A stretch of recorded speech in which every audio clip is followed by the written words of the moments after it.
I'm taking you behind the scenes so you can be in a room with 8 and 9 figure entrepreneurs to learn how do you sell things to rich people so you can make more money. We're gonna break that down exactly, and I'm gonna tell you things that most people have to pay a lot of money for. All right, so today we got a room full of 7 and 8 figure entrepreneurs all here for one thing. Are they able to double their business inside of 1 year? And can they do it in 48 hours? Where are we right now? Miami.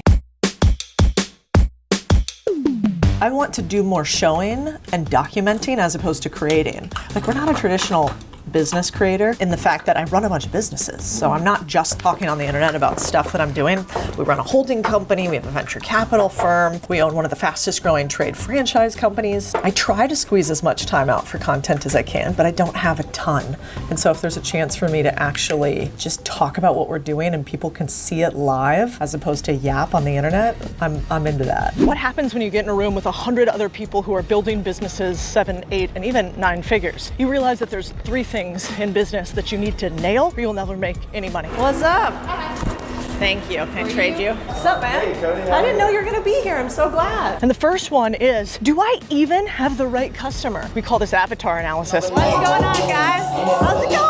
Shannon was so funny this morning. She's like, I have such a good song. Can you just wait a minute? I want it to play and like you to walk out to this, and then that's that song. I'm like, I'm not that hard. Like, this is, that's so cool. I'm not cool enough for this song. If you do not know who you are selling to, and you do not realize that the person you are selling to has to want what you're selling, not be sold what you're selling, you're in the wrong business. Do you know why Amazon is one of the most valuable companies in the world? They f***ing know you. How about Instagram and Facebook? Why is Meta so valuable? They know what I want to buy better than my husband does. They nail their avatar so perfectly that they can create multi-billion dollar companies. And so I do not want you to set this and forget it. I want you to obsess upon the person that you sell to, because if you know them well, you can sell them more things at the exact moment that they want to be sold. And so they will thank you for taking their money. That is actually how business should work. So we do an entire system on, can I find somebody who is already predisposed to want what I am selling? I actually don't believe in sales. All right, thanks everybody. You've got expo marker on your chin. Oh good, it's fine, keep going. Where are we going? What's up, dude?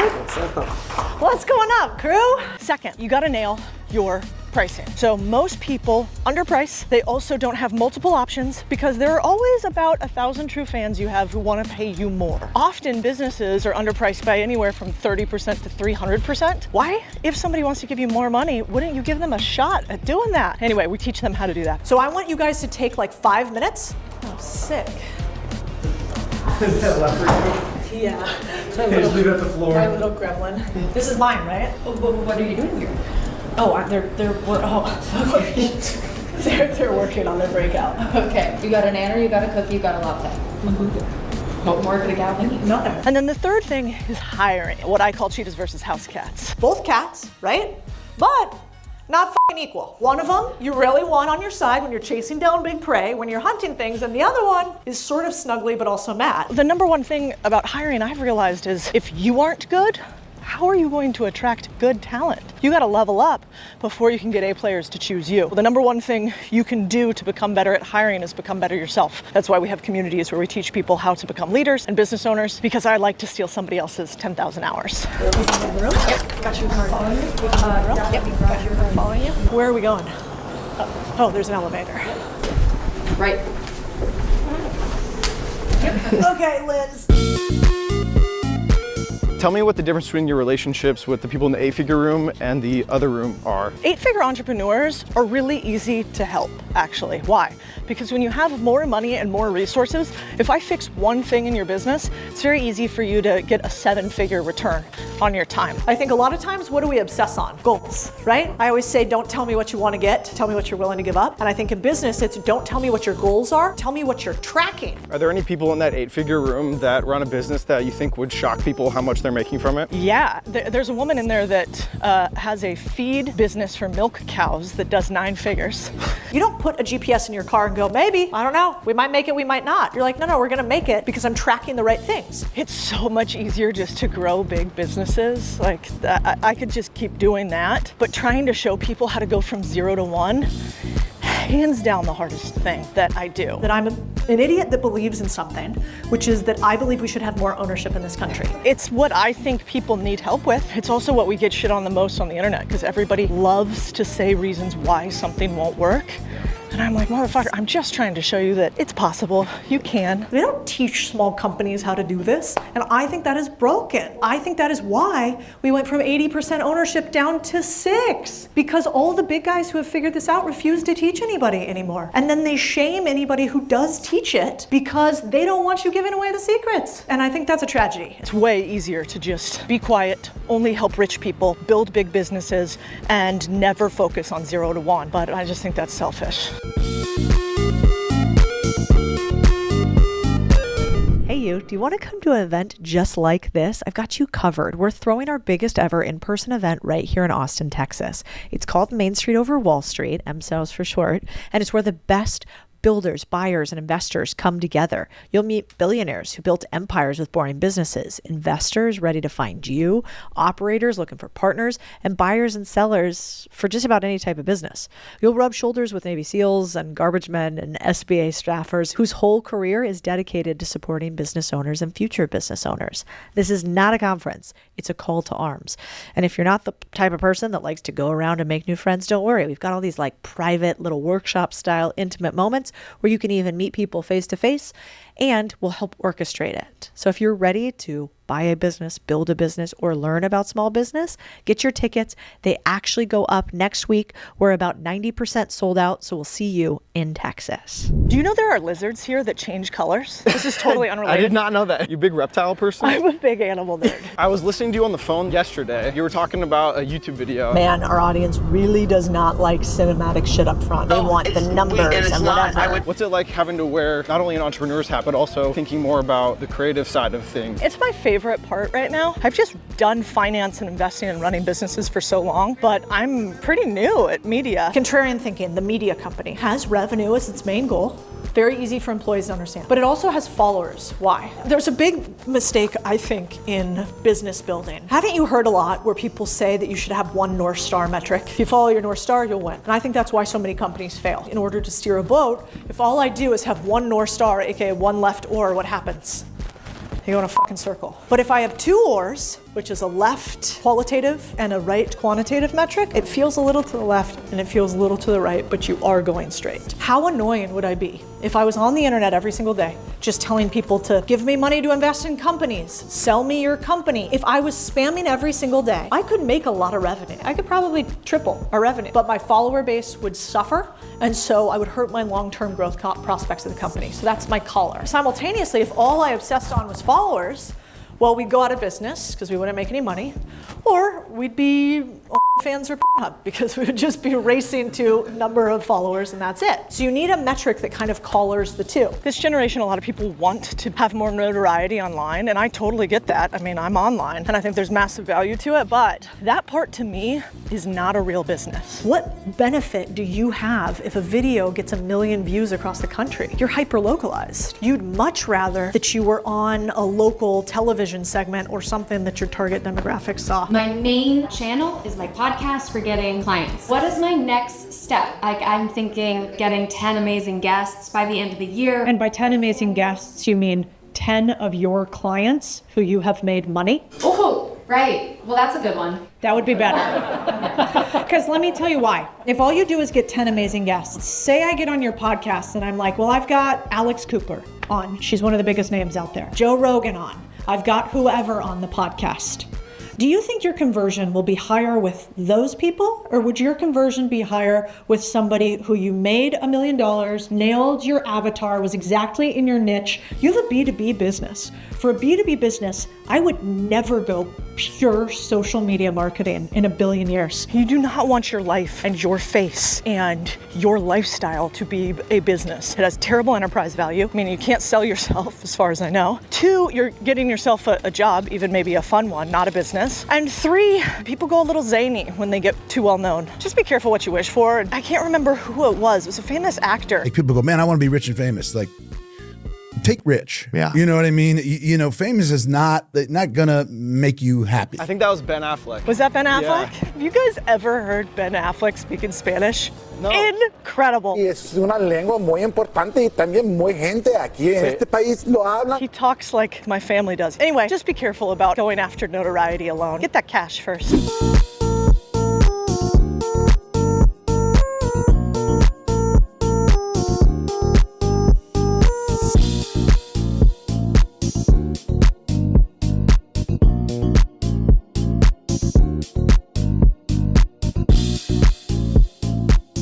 You're not generating $10 million doing your one thing. You haven't arrived yet. You're not good enough yet. This episode is with Mike Michalowicz, who wrote the book on profiting first and is going to teach us step-by-step playbooks for you guys to profit and make money right now in your business. To have a successful business, there's an intersection of 3 key elements you have to nail. What sales does is it can bring in more cash, but also brings in more organizational stress. You have more responsibility now. Where customers will never say to your face, you know, your business kind of sucks. But what they will do is go online and slam your reputation.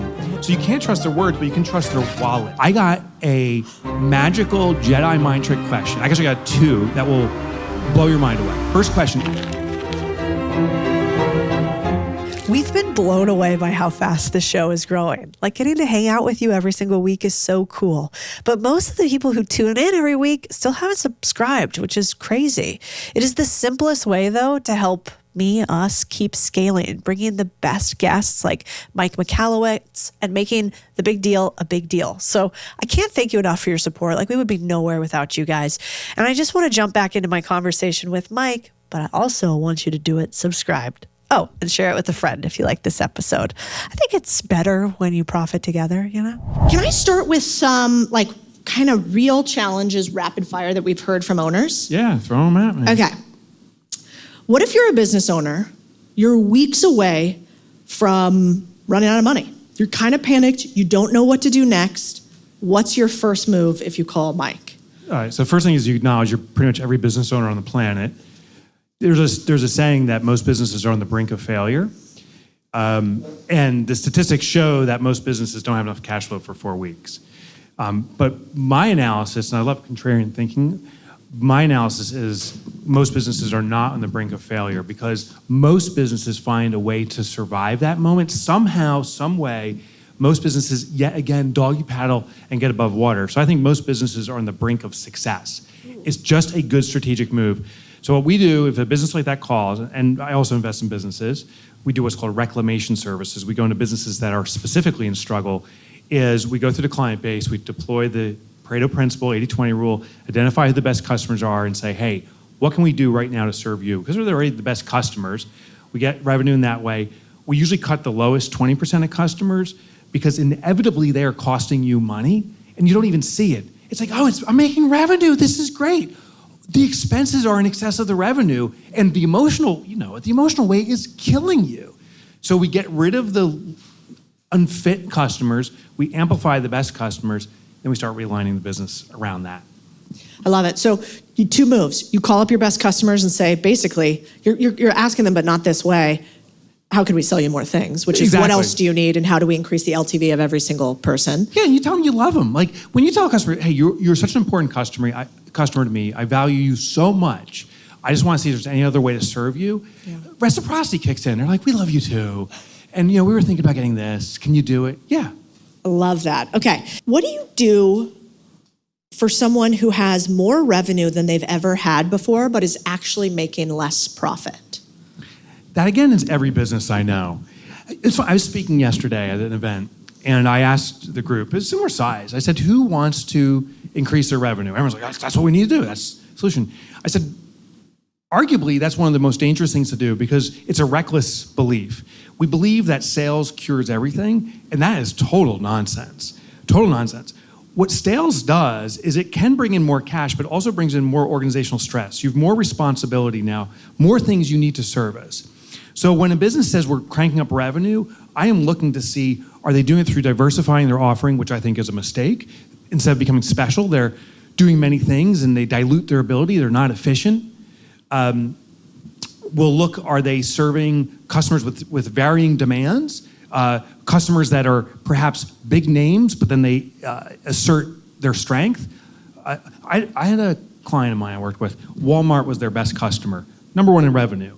We looked at them. Their demands were off the charts. They said, when you deliver your product, it was like a bracelet thing.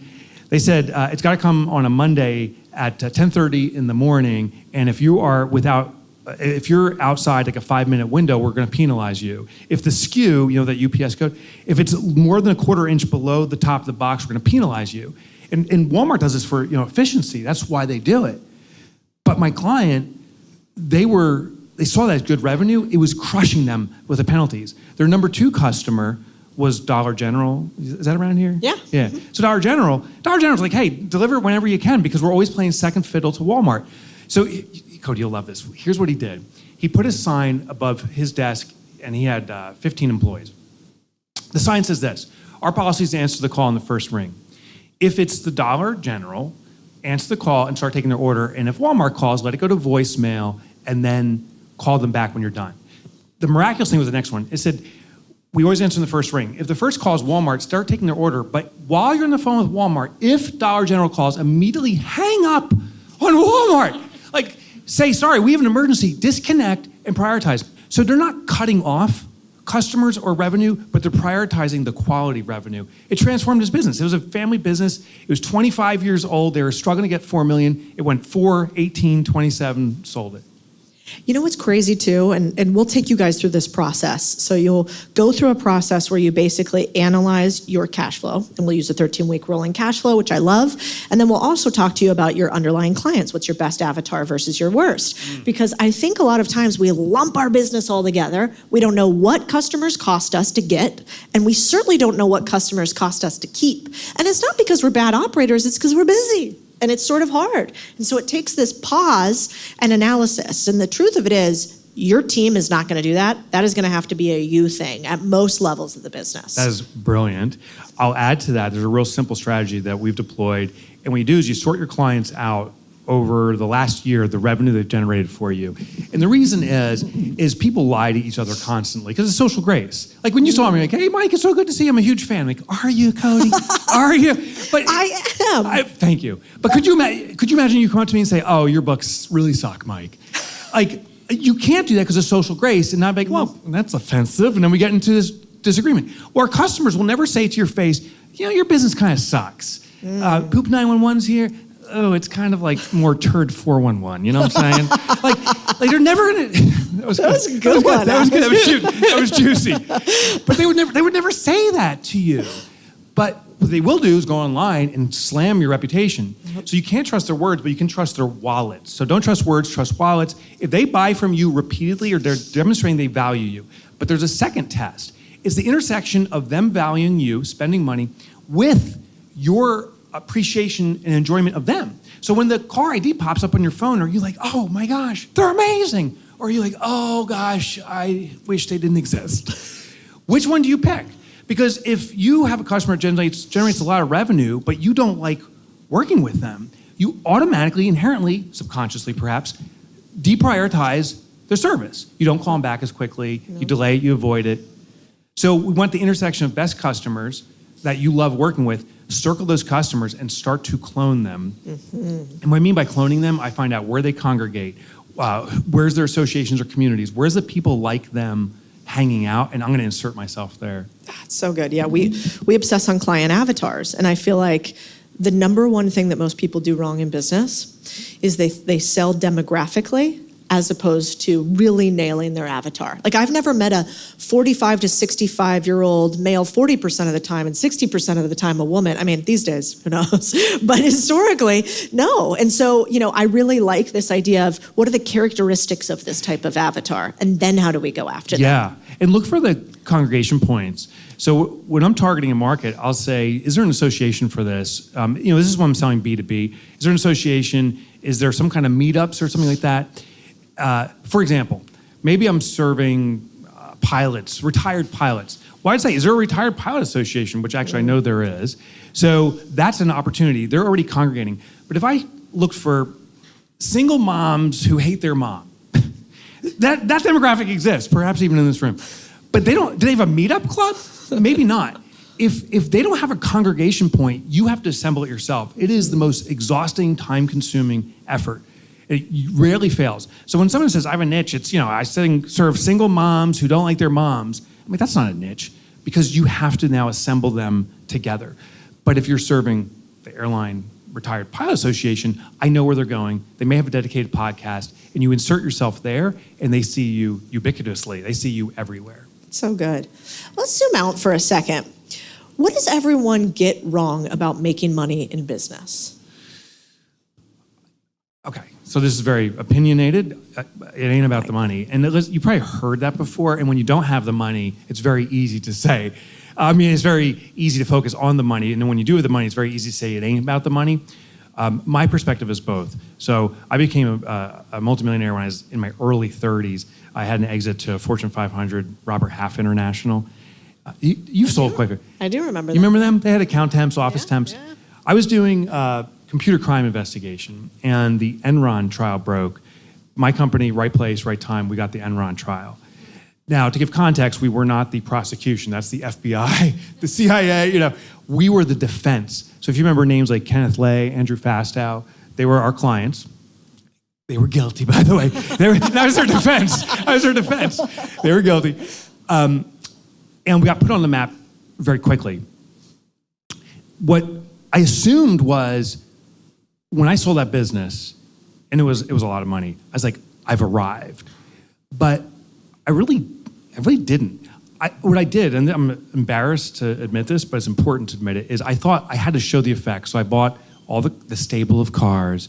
I got a private place out in Lanai, which is an island owned by Larry Ellison now. For sabbatical, we got a place in a very affluent town in New Jersey where I live. And I'm like, look how important I am, people. And no one gives two craps. Then, total idiot, I blew all my money because I thought I knew everything. I knew very little. And with the collapse, no one really cared either. No one really cares. I found the essence of a good business is that it's an expression of our purpose. I know from the interviews I listened that you do, from the literature you put out, you're such an authentic, real human, that this platform is an expression of who you are. Listen, your mom is here. The last time my mom came, I was doing a puppet show in 3rd grade. That's a dream to have your mom here. Which also indicates the authenticity in this. I think too many entrepreneurs go for the money only to find out that was a mistake. We got to go for it because it's an expression of our heart. That's my opinion. Oh, it's so true. And you know what else is crazy that I love that you talk about often? That statement, "It's never about the money," was so triggering to me when I didn't have any money. I'm like, that's cute, Mike. Give me $1 million, I'll figure it out. Right. But what I've increasingly realized is you never don't have enough money, you don't have enough knowledge. That's right. Because if you had more knowledge, you'd see that there are 372 ways to get the cash. Yeah. And the real question is just what's the best way? What's the best game you want to play? What's the right game you want to play for you? Who's the right investor? What's the right way to get capital? It's just, then it becomes what's the right fit, never just, it doesn't exist, why don't I have it? Yeah. If I could impart one thing to people more often, it would be that. And that you can make money doing anything, which is great. Pooper scooper. We're just, also everybody should just wear their business shirts here, because look how much marketing. You guys are going to have an ad on this podcast. It costs $1 billion, not for you two. Poop 911. Call my ladies. Do you mind if I flip it on? I got a question for you. Yeah, sure. Yeah. So when it comes about money, I heard recently, and I've experienced this, and I'm curious about you, is there's not a single person who's ever had enough money. So I was talking to personal finance experts as this interview series, and consistently I heard, wherever someone is financially today, they feel their freedom is double of their current worth. So if you're worth $100,000, when I get a $200,000, I'm good. And people too are saying 4, and people in the middle are saying 2. So I'm curious, have you arrived financially? Oh, no. No, right? Never. Bullshit. I know, is that But crazy? also true. Yeah. And me neither. Well, even Mom, we were having this walk this morning. Remember what you asked me? She was like, aren't you proud? The headquarters, and look how everything's grown. And because most of my businesses have been remote for many, many years. I ran businesses where we had people all over the world. She's like, you have look, I can touch it, or do you take a second? And I literally was like, it feels like, what did I say? We haven't scratched the surface yet.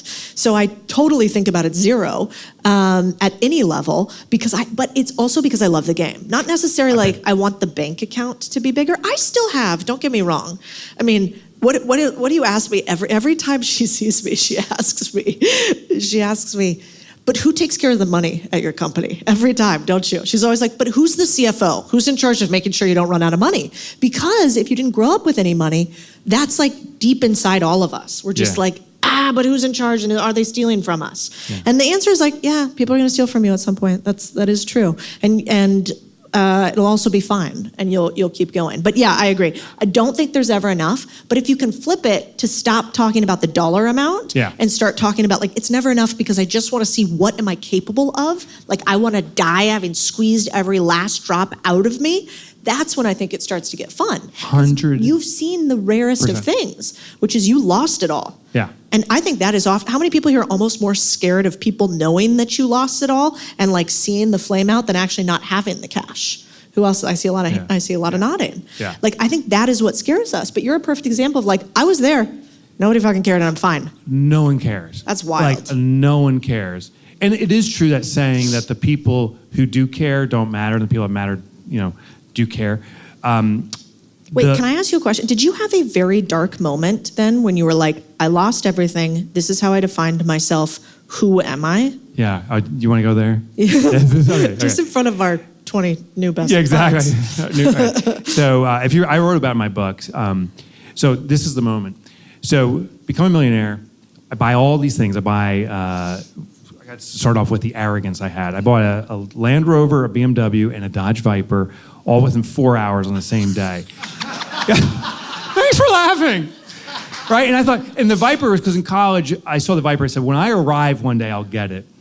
I got this place out in Hawaii for a sabbatical. I joined a club. I also started investing. I invest in a whole different way now. I used to do basically private equity, putting in, but small tranches, angel, 50, 100, 200, all these different businesses. And this arrogant dick was like, oh, it doesn't matter if you're here, Cody. Mike's here. Here's the money. We have me. I have the Midas touch. I believed my own story. And there is, I looked up in the Webster Dictionary, there is a word for someone who has arrogance and ignorance. The word is dick. It's true. It is true. I was a total dick. And the Dodge Viper is like the winning trophy for dicks. Like,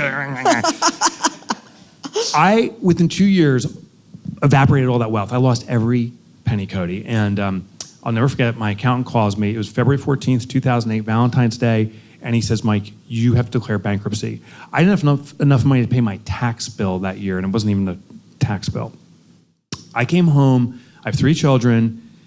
My wife and my kids had prepared a meal, and I was sobbing when I came home.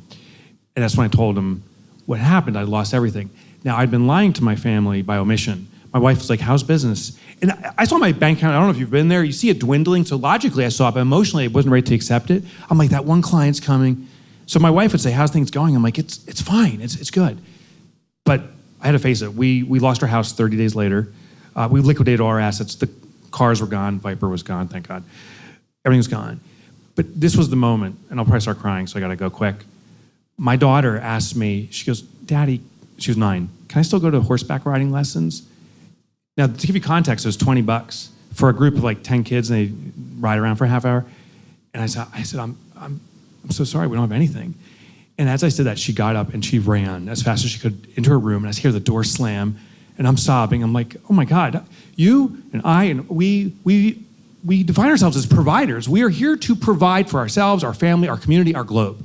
And like my one effing job, I can't do it. My daughter is so scared, she ran away from me. And as I'm saying that, I hear someone going, the door comes swinging open, and she comes running down with those gangly legs, and she has a piggy bank in her hand.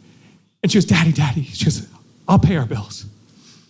I was so embarrassed of that day. And you know what's a saying about rock bottom? As difficult as it is, at least there's only one way to go, which is up, right? It's a beautiful saying. It's total bullshit. It's total bullshit. You hit the bottom, you get dragged along the floor of self-disdain and hatred. I'm like, I'm a scumbag. And I went through 2 years of depression, self-diagnosed. I never went to a therapist. Do now. You should. Drank a lot. I don't now. But in reflection, it's the greatest moment of my life because I said, I'm going to fix this. Your traumas, whatever they may be, my traumas, our traumas often are the biggest opportunity. I'm on a path. I'm committed to eradicate entrepreneurial poverty because I know how visceral it is. I know how freaking bad it is. I am committed to make every entrepreneur I come in contact with as profitable as possible. Because honestly, I need to learn that for myself. What we teach is what we need to learn. And so I'm just putting it out there, putting it out there, putting it out there. I'm not great with money. I'm better. But God, I'm never going to stop teaching it. I love that. How many of you guys resonate with that? And you've had, yeah.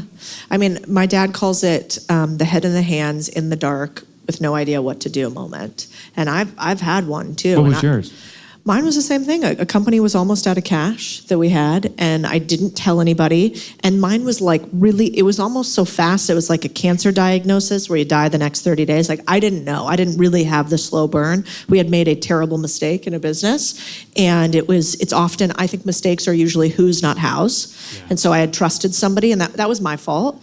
And I had let them have too much control over one of these businesses. And the way that they had reported it had not really anticipated some expenses we were going to have, and also that we would have seasonality in the business. And I was so embarrassed about it that I called him in the middle of the night, and he said two things to me. He said, one, when we step on a nail at a construction site, we don't ask how we got there, what happened, what's going on, do I take a bubble bath so I feel better? We pull out the fucking nail.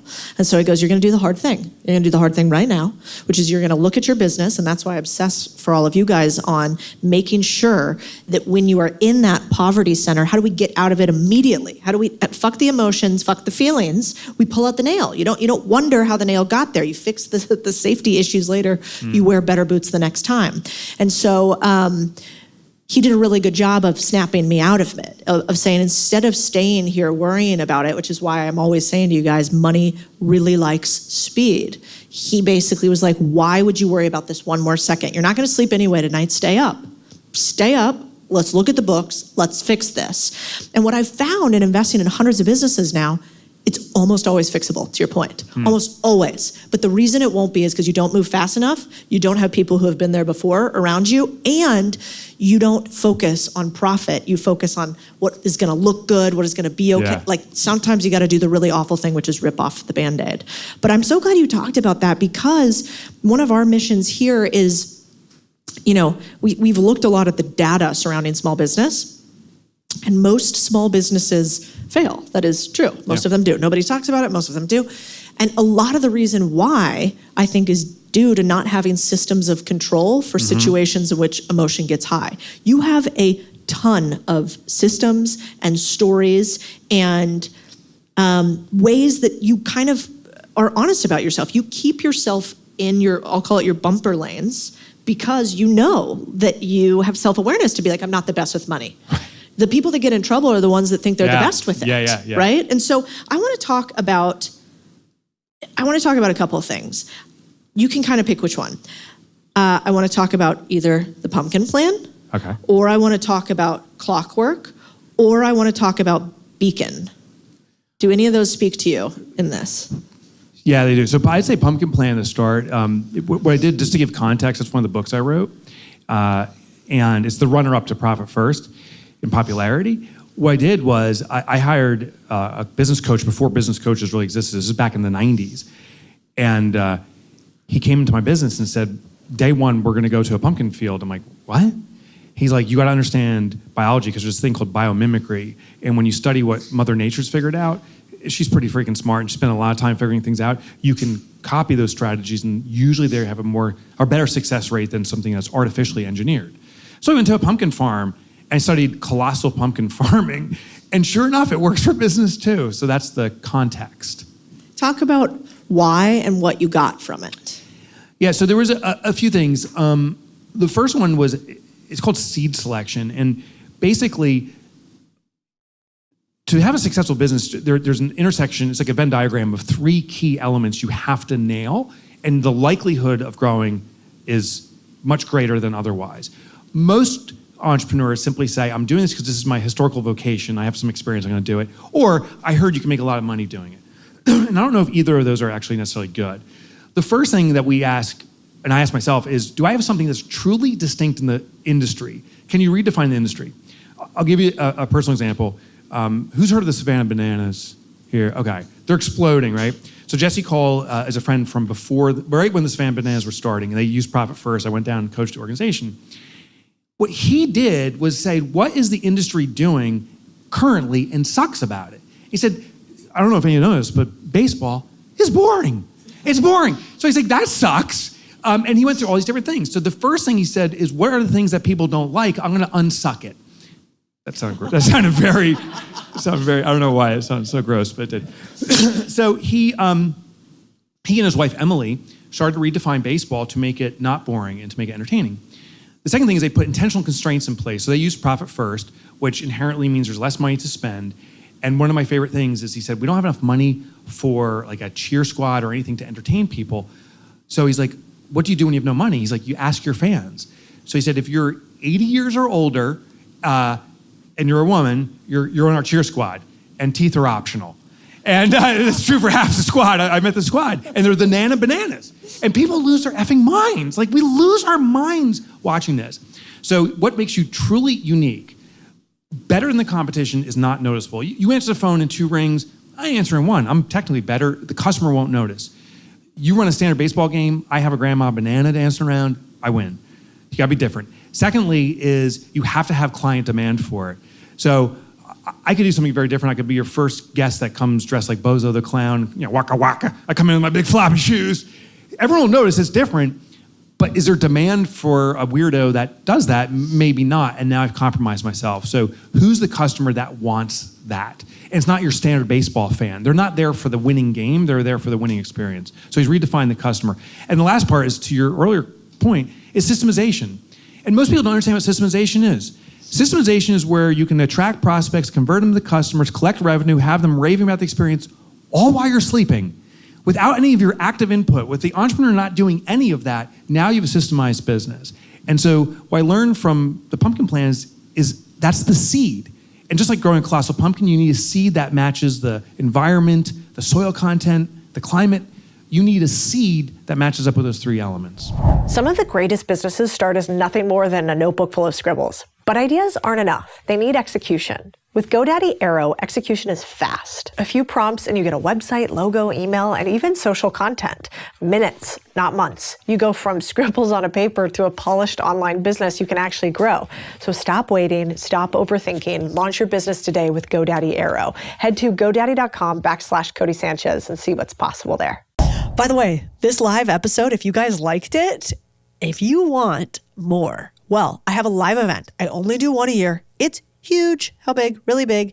In Austin, Texas, just for people who want to make more money, buy businesses, build businesses. It's called Main Street over Wall Street. So if you liked this episode, you're probably going to want to be there. There's only a couple hundred spots left. So click below. I want to shake your hand in person in Austin, Texas, or go to msows.com. MSOWS. We'll see you there. So let's say that somebody doesn't have their, I believe you call it their prize pumpkin. Let's say that they don't have this differentiator, this unique component. What do you tell them to do? How do people start thinking about that? Dude, I don't know why I called you dude. Is that cool? I love dude. Right, yes. Dude. I called my friends dude, so you just, I didn't even That's know. Great. Me too. Subconsciously, you just qualified. So dude, this is what you gotta do. I got a magical Jedi mind trick question. I guess I got 2 that will blow your mind away. And it's not what you think. That's how Jedis roll. First question, ask your best customers, those ones we identified, what am I doing right? Now here's why this is a Jedi mind trick. They will not tell you what you're doing right. So I used to work with hedge funds. They were one of my first company. We did technical services for hedge funds. They had Bloomberg's and ILX and all these different systems. I went to my best customer, Appaloosa Management. I said, what am I doing right? And they said, you respond very quickly. Now, this is in the 90s. They said the typical computer guy was taking like a full day to get on site when our system went down. They got backup systems, but you get on site within 4 hours. Now, here's the Jedi part. When your customer tells you you're doing right, they don't tell you what you're doing right. They tell you how they're judging you, what they're observing. You and I you do thousands of things for your customer. Your customer does not see the 1,000 things. They see 1 or 2 things. So when you ask them what I'm doing right, they tell you the thing they see. So when my client said, you respond quickly, I said, holy crap, I'm not responding fast enough. Because that's what he's measuring. So I figured out a way, it was real simple, dispatch one of my technicians or myself to be within a half-hour radius of Appaloosa management, and anytime he had a problem, I would leave my other clients, I have an emergency with my number one client, Dollar General, get there, and I was getting on site within a half hour. Within a month, he's like, I don't know what you're doing, dude, but it has blown my mind. Like, the service level has skyrocketed. He's like, we're telling everyone about it. So trick one is what I'm doing right is actually what you need to do better. Trick two is what am I doing wrong? But here's a Jedi mind trick. Don't ask what you're doing wrong because people lie to each other, social consequence. Ask what is wrong with my industry. It's the person outside the room. So like, when I leave here, you can have a candid conversation like, oh, Mike was not that good. He spoke a little quickly and he did a lispy thing that didn't work. Like whatever, you can say what you want. But to my face, you're like, oh, you were great. Good tips, Mike. You can't tell me the truth to my face only when I leave. So have the conversation about the person outside the room, the general industry. So I said, what's wrong with the computer industry? This is when you don't remember the Palm Pilot, you're way too young. Do anyone remember the Palm Pilot? Okay, you're over 50. Over 50. No, you're not over 50. If you don't know what the Palm Pilot was, it was the first smartphone that was neither smart nor a phone. That's basically it, right? It was the weirdest thing. And he said, my computer company, my last guy, tried to repair the Palm Pilot, and he charged me more than just replacing it. I wish there was fixed billing. We moved to fixed billing in the early 2000s when MSPs only moved to it in the 2015s or so. So what am I doing wrong is your opportunity what's the industry doing wrong is your opportunity to differentiate from the industry. That's so good. I got fired up there. It's good. I mean, it is amazing how the right questions serve you so much better than the immediate answers. It's because you can just rinse and repeat. One of my pet peeves at our companies is we send a lot of surveys. I hate surveys. So I have like how many of you guys get a survey? You're like, thank God that came out. I needed more things to respond to in my email inbox. It's my huge pet peeve. I'm always like, instead, we should actually, I'm curious on it. I'm like, we should actually try to sell people more things. And the reason why is because then you actually know what they want. And if you sell something and nobody wants it, you're like, oh, that's the survey. That is the money's gold. The survey. That is gold. Right? So I remember. Do entrepreneurs sell enough to their customers? Are most entrepreneurs scared of selling? They absolutely do not sell enough, and they don't sell the right way. I actually believe MVPs are not the right way to sell. So an MVP is a minimum viable product. I think that's too far advanced. We do a technique we call sell to tell. What we do is say, I was a co-owner in a manufacturing business for a while. We made leather products, sheaths specifically for knives. And instead of making a prototype and seeing what was out there, we simply announced to our audience, we're thinking about making a sheath and it's going to have this feature and that feature. Are you interested in buying it? But we asked the most important question. If you are, put down a deposit now. People speak the truth through their wallets. I was actually thinking about doing a conference at my old high school, but to pull it off, we needed 250 people there. We reached out to our audience. We had 75 people put a deposit down, and we said, no, this isn't going to go, and refunded their deposits. Ironically, prior to that, our marketing team said, well, why don't we just ask? We had over 1,000 people say, oh, I'm in. That's amazing. And if we acted on that, we would have blown money and embarrassed myself at my old high school. I'm always scared people aren't going to show up for my parties. Oh, cool. Literally every time. Still, it never stops. Okay, so you sell to tell, which I love. Yeah. Do you have any good frameworks for how to know if you are selling enough as an entrepreneur? It's one of my beliefs that most entrepreneurs are too scared to sell, and so they don't do it frequently enough. How do you know if you're selling enough? The act of selling as opposed to the dollar number. 100%. Yeah. Are we asking our customers for enough things? Are we asking for enough upsells? Are we? What is our relation between content and actual conversion? Yeah, I think the two indicators is if you have customers come back to you and say, please stop that, that's a good indicator, and listen up, particularly your quality clients. Often we listen to the one naysayer who doesn't matter, like, you sell so much, you totally suck, and they've never bought from you, and they're like, oh, I'm so sorry, I'll never sell again. So listen to your best customers. Secondly is if you see every time you sell a decline in purchasing, and I've seen that before, that someone sells so much, people are like, you know what, I'm just turned off to you. All you do is sell. I think we have to care for our customers at an amplitude of a 5-to-1, maybe a 10-to-1. Just acts of service, caring for them, educating them, entertaining them, because that builds reciprocity, and then the sell becomes obvious. But I think, particularly small businesses, serve at like 100 to 0. Like all they're doing is like, I love my community, I'll do anything for them, and they don't monetize it. I would say, Cody, your customers, people in this room, my customers, not in this room, maybe, want us to be profitable. And your clients want you to be profitable. In fact, it's the number one customer, number one person in your life that wants you to be profitable is not you, it's actually your customer, and we don't believe that. Could you imagine, you go see your doctor, you have a heart situation, you rush in, Dr. 1 comes out and she says, here's the situation, I'm not profitable. I'm nearly broke. I'm really paying for money. I'm just selling anything to anyone, and I've decided to generalize. I'm gonna do neurosurgery, pediatrics, geriatrics, anything with an actics, I'm in. Dr. 2 comes out and she says, I am wickedly profitable. I make a boatload of money because I am wildly successful at what I do. In fact, all I do is serve this one situation. Which doctor are you gonna pick? Dr. 2. You want your doctor to be profitable. And listen, maybe you're not providing life-saving services, you're providing life-altering services. Your customers want to know that you're profitable because then you treat them as the number one customer. They won't say, hey, can you charge me more? Can you rip me off a little? But they will say, I want your undivided attention, I want the best of you, and all those things are indicators of I want you to be profitable. I see you. Well, it's such a good point. I mean, I don't know if anybody else feels like Mark Zuckerberg knows their purchasing pattern better than their husband does, but like Mark's got me on Instagram. Those ads come up, I want to buy.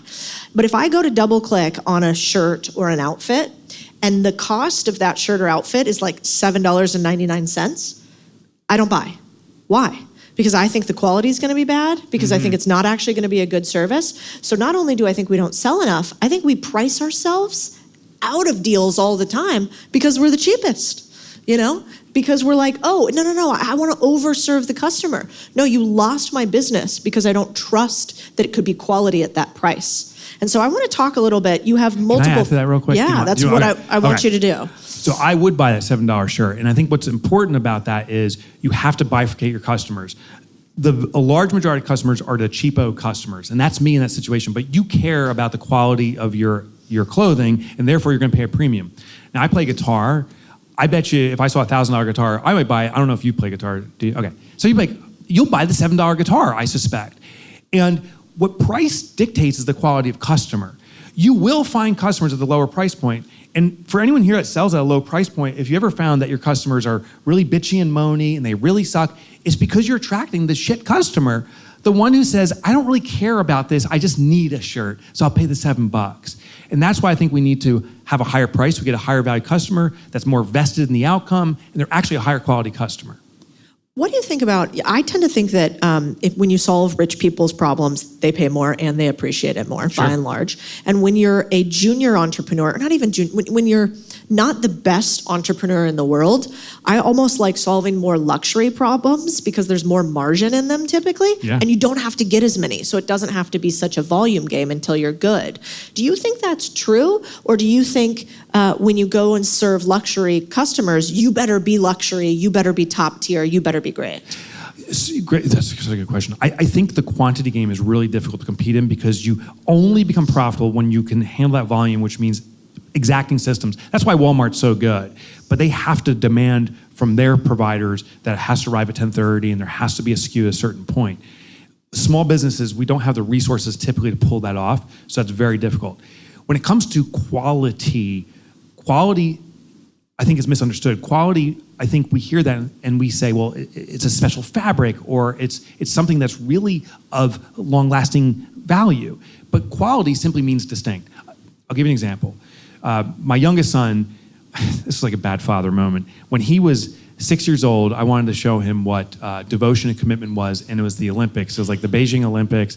Michael Phelps wins like gold number 1 billion. And in this particular race, I don't know if you all remember, he was actually in 3rd place, and he's swimming like super hard, and there's like 3 meters to go. He's in 2nd place. There's a meter to go, and the person in the lead, I think from the Ukraine, is reaching out to touch the wall, and Phelps jumps out of the water like a shark and slaps the wall. And there's like this long pause, and it pops up, and Michael Phelps won by 0.001 seconds. And I jump up, I'm watching my son, I'm like, Jake, that's the world's best. That's how you do it. Total commitment, total devotion. That's the highest level performer. And he looks at me, he goes, but Daddy, Michael Phelps isn't the world's best. Jimmy Mickeldorf is. Now, here's the bad dad moment. I said, who the fuck's Jimmy Mickeldorf? Like, I never heard of it. He's like, Daddy, he's in kindergarten. Never say it to your kids, by the way. He goes, Daddy, Jimmy's in my kindergarten class. He can swim across Mountain Lake. It's a lake near us. And he's like, he's the only kid in the world that can do it. I was like, oh my gosh. So the context of the best and quality is the context of the consumer's world. For me, it's the Olympic stage. For him, it's his kindergarten class. And Susie can make the biggest cannonball. She's a rock star for him. And it's like, oh my gosh, I'm such an idiot. So when it comes to quality, I just ask, we have to know who our customer is. And what can we do that's unique and distinct to them they never experienced before? And now you've introduced quality. That's so good. Let's talk about distraction a little bit. You have a lot in multiple of your books. I think I'm referencing the pumpkin plan more here, but how do you personally decide when to double down on an idea versus when to call it a distraction and cut it? Yeah. So we generally look at a revenue threshold because that's just a shocking metric to many small businesses. We generally say if you're not generating $10 million doing your one thing, you haven't arrived yet, you're not good enough yet. For most businesses, that's about 0.001% of the market cap. So it's nothing. Yet most businesses said, oh, we're doing $300,000 in revenue. I should diversify and do more things. And it starts diluting you. It's all about the efficiency game. That's where we focus. The second thing is we just do diagnostics with AI. It's so easy now. Just look at the customer base, what they're consuming, what's the profitability per product, and we just focus in on those few things. I think businesses pursue diversification too quickly because we hear if you're diversified, you're safe, you're protected, but it also stalls growth. Do you think entrepreneurs should ever have multiple businesses before they do $10 million in revenue? If I say no, I'm a hypocrite. So I have many businesses that aren't doing $10 million, but I don't run them. So I think people misunderstand what a business owner is. In fact, when people ask me, what do you do? In addition to author, I don't say I'm an entrepreneur, even though it's my favorite word, because entrepreneurs become so bastardized. There's pundits that say, oh, entrepreneurship's hustle and grind. It's, work your ass off. That is not what entrepreneurship is. You were sharing something that I hope people took notes down. 6%, you said, of the world population runs a business. I'll give you the data behind this because I'm really into the numbers. 17% of the population ever attempts to start a business. So if you think about kindergarten and the 20 kids in your class, 3 kids, maybe 4 kids ever attempt to start a business. 20% ever start a business and after 5 years are doing it on a profitable, sustainable basis. That's 3%. So the 6% who are running a business, half of them are actually pulling it off after 5 years. And that's how the math works. Which means if you ever thought about who was the weirdo in your kindergarten class, it was you. You're a weirdo. For some messed up part of your mind is like, oh, I can start a business and make money. The number one job of an entrepreneur is not to do the job. The number one job of an entrepreneur is to create jobs for the other kids in your class. 19 kids in your kindergarten class want good jobs with good companies to live a good life with just good experiences. If you are doing the work in your business, you're failing the responsibility of an entrepreneur. Your job, my job, our job is to create jobs for the other 97% of the global population. Yet most entrepreneurs are doing the work. So, let me get off my soapbox for a second. I don't call myself an entrepreneur anymore because unfortunately we're told that means to work in our business. I call myself a shareholder because I also own public stock and I'm a shareholder in my business. And when someone says, what are you? I say I'm a shareholder of small business. They're like, what does that mean? I'm like, oh, I own the stock. I share in the profit and I give strategic direction. I vote, but I don't do any of the work in the business. So for every one of the companies, we have a president, we have a C-suite, if you will. And these are some small businesses. A C-suite could be like 6 people in the entire company, but I am not in the business doing the work. So cool. Let's talk about beacons. So you referenced a study about football fields and blindfolds. But how do you stay on course in a business and not get distracted? So the study, this is in my book actually called Fix This Next. What I found is most entrepreneurs are reactionary. And there was a study of a woman named Amanda Eller from the state of Hawaii back maybe 10 years ago. And it's a common story. She was just a unique global phenomena. She went for a hike on a path she always does. Halfway through a hike, it was like a 5-mile hike, she sees a fallen tree and she decides to sit down and meditate. She comes out of her meditation, she picks a path, the key variable being a path, starts walking. She's like, oh God, I'm disoriented, I'm not in the right spot. 17 days later, she's found clinging to life by a rescue crew. What's interesting about the story is she was a half mile from her car. she started walking in circles. Without a beacon, this happens over and over, people get lost. In this German study, they took people on a football field and they put like a sleep mask on them and said, find your way across. No one could do it. And it wasn't the long way, it was the distance like halfway across the field, which is only 50 yards, and they couldn't do it. Most entrepreneurs operate their business this way. It's very reactionary. It's like, oh, my instinct says go here, my instinct says go there, and we're totally blinded. So we have to pick a beacon of what the business needs. The typical beacon is this. The most common missed part in businesses is, are you profitable on a daily basis? At the end of today, Saturday, are you gonna walk out of here and your business has made more money than it spent? And tomorrow, does it make more money than it spent? Most entrepreneurs don't focus on that at all. They simply say, I need to sell more. And they actually dig a hole further. So the number one beacon is sustainable daily profitability. The second beacon after that, once you nail your profitability, you can use Profit First to do that. Number two is efficiency. And I'll give you the hack to efficiency that most people don't do. Most people say, oh, I gotta learn how to delegate. Question, who here has a personal assistant? Raise your hand, live audience. Okay, hands down. Hands down. Who does not have a personal assistant? Okay, keep your hands up. You are the personal assistant. If your hand is up right now. It is the biggest flaw in small business. Everyone that just raised your hand, hire a personal assistant stat. And they don't have to be full-time. They can work 1 hour a month. And it's not to have someone doing work for you. It's so you can learn how to delegate to other people. It is the biggest weakness most entrepreneurs have, is the ability to delegate. Second tip, most people delegate the wrong thing. What don't I like to do? I don't like doing this, I'm gonna delegate it. Wrong. What do you love to do so much you'll never give it up? Delegate that. Because when you can delegate your passion, you'll learn to delegate the entirety of your business. Love that.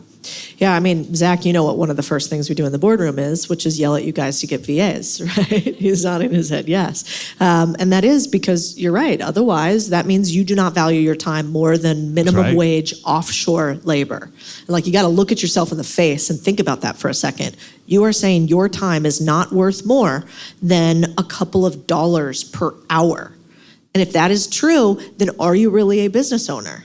And I think the answer to that is no, you're an employee. You're still an employee status. And one of the first things we do in our groups is say, let's offload some of these. Let's kill the zombies, let's cut the weight, and let's offload the things that you should never be doing in the first place. And now there are incredible systems to do that.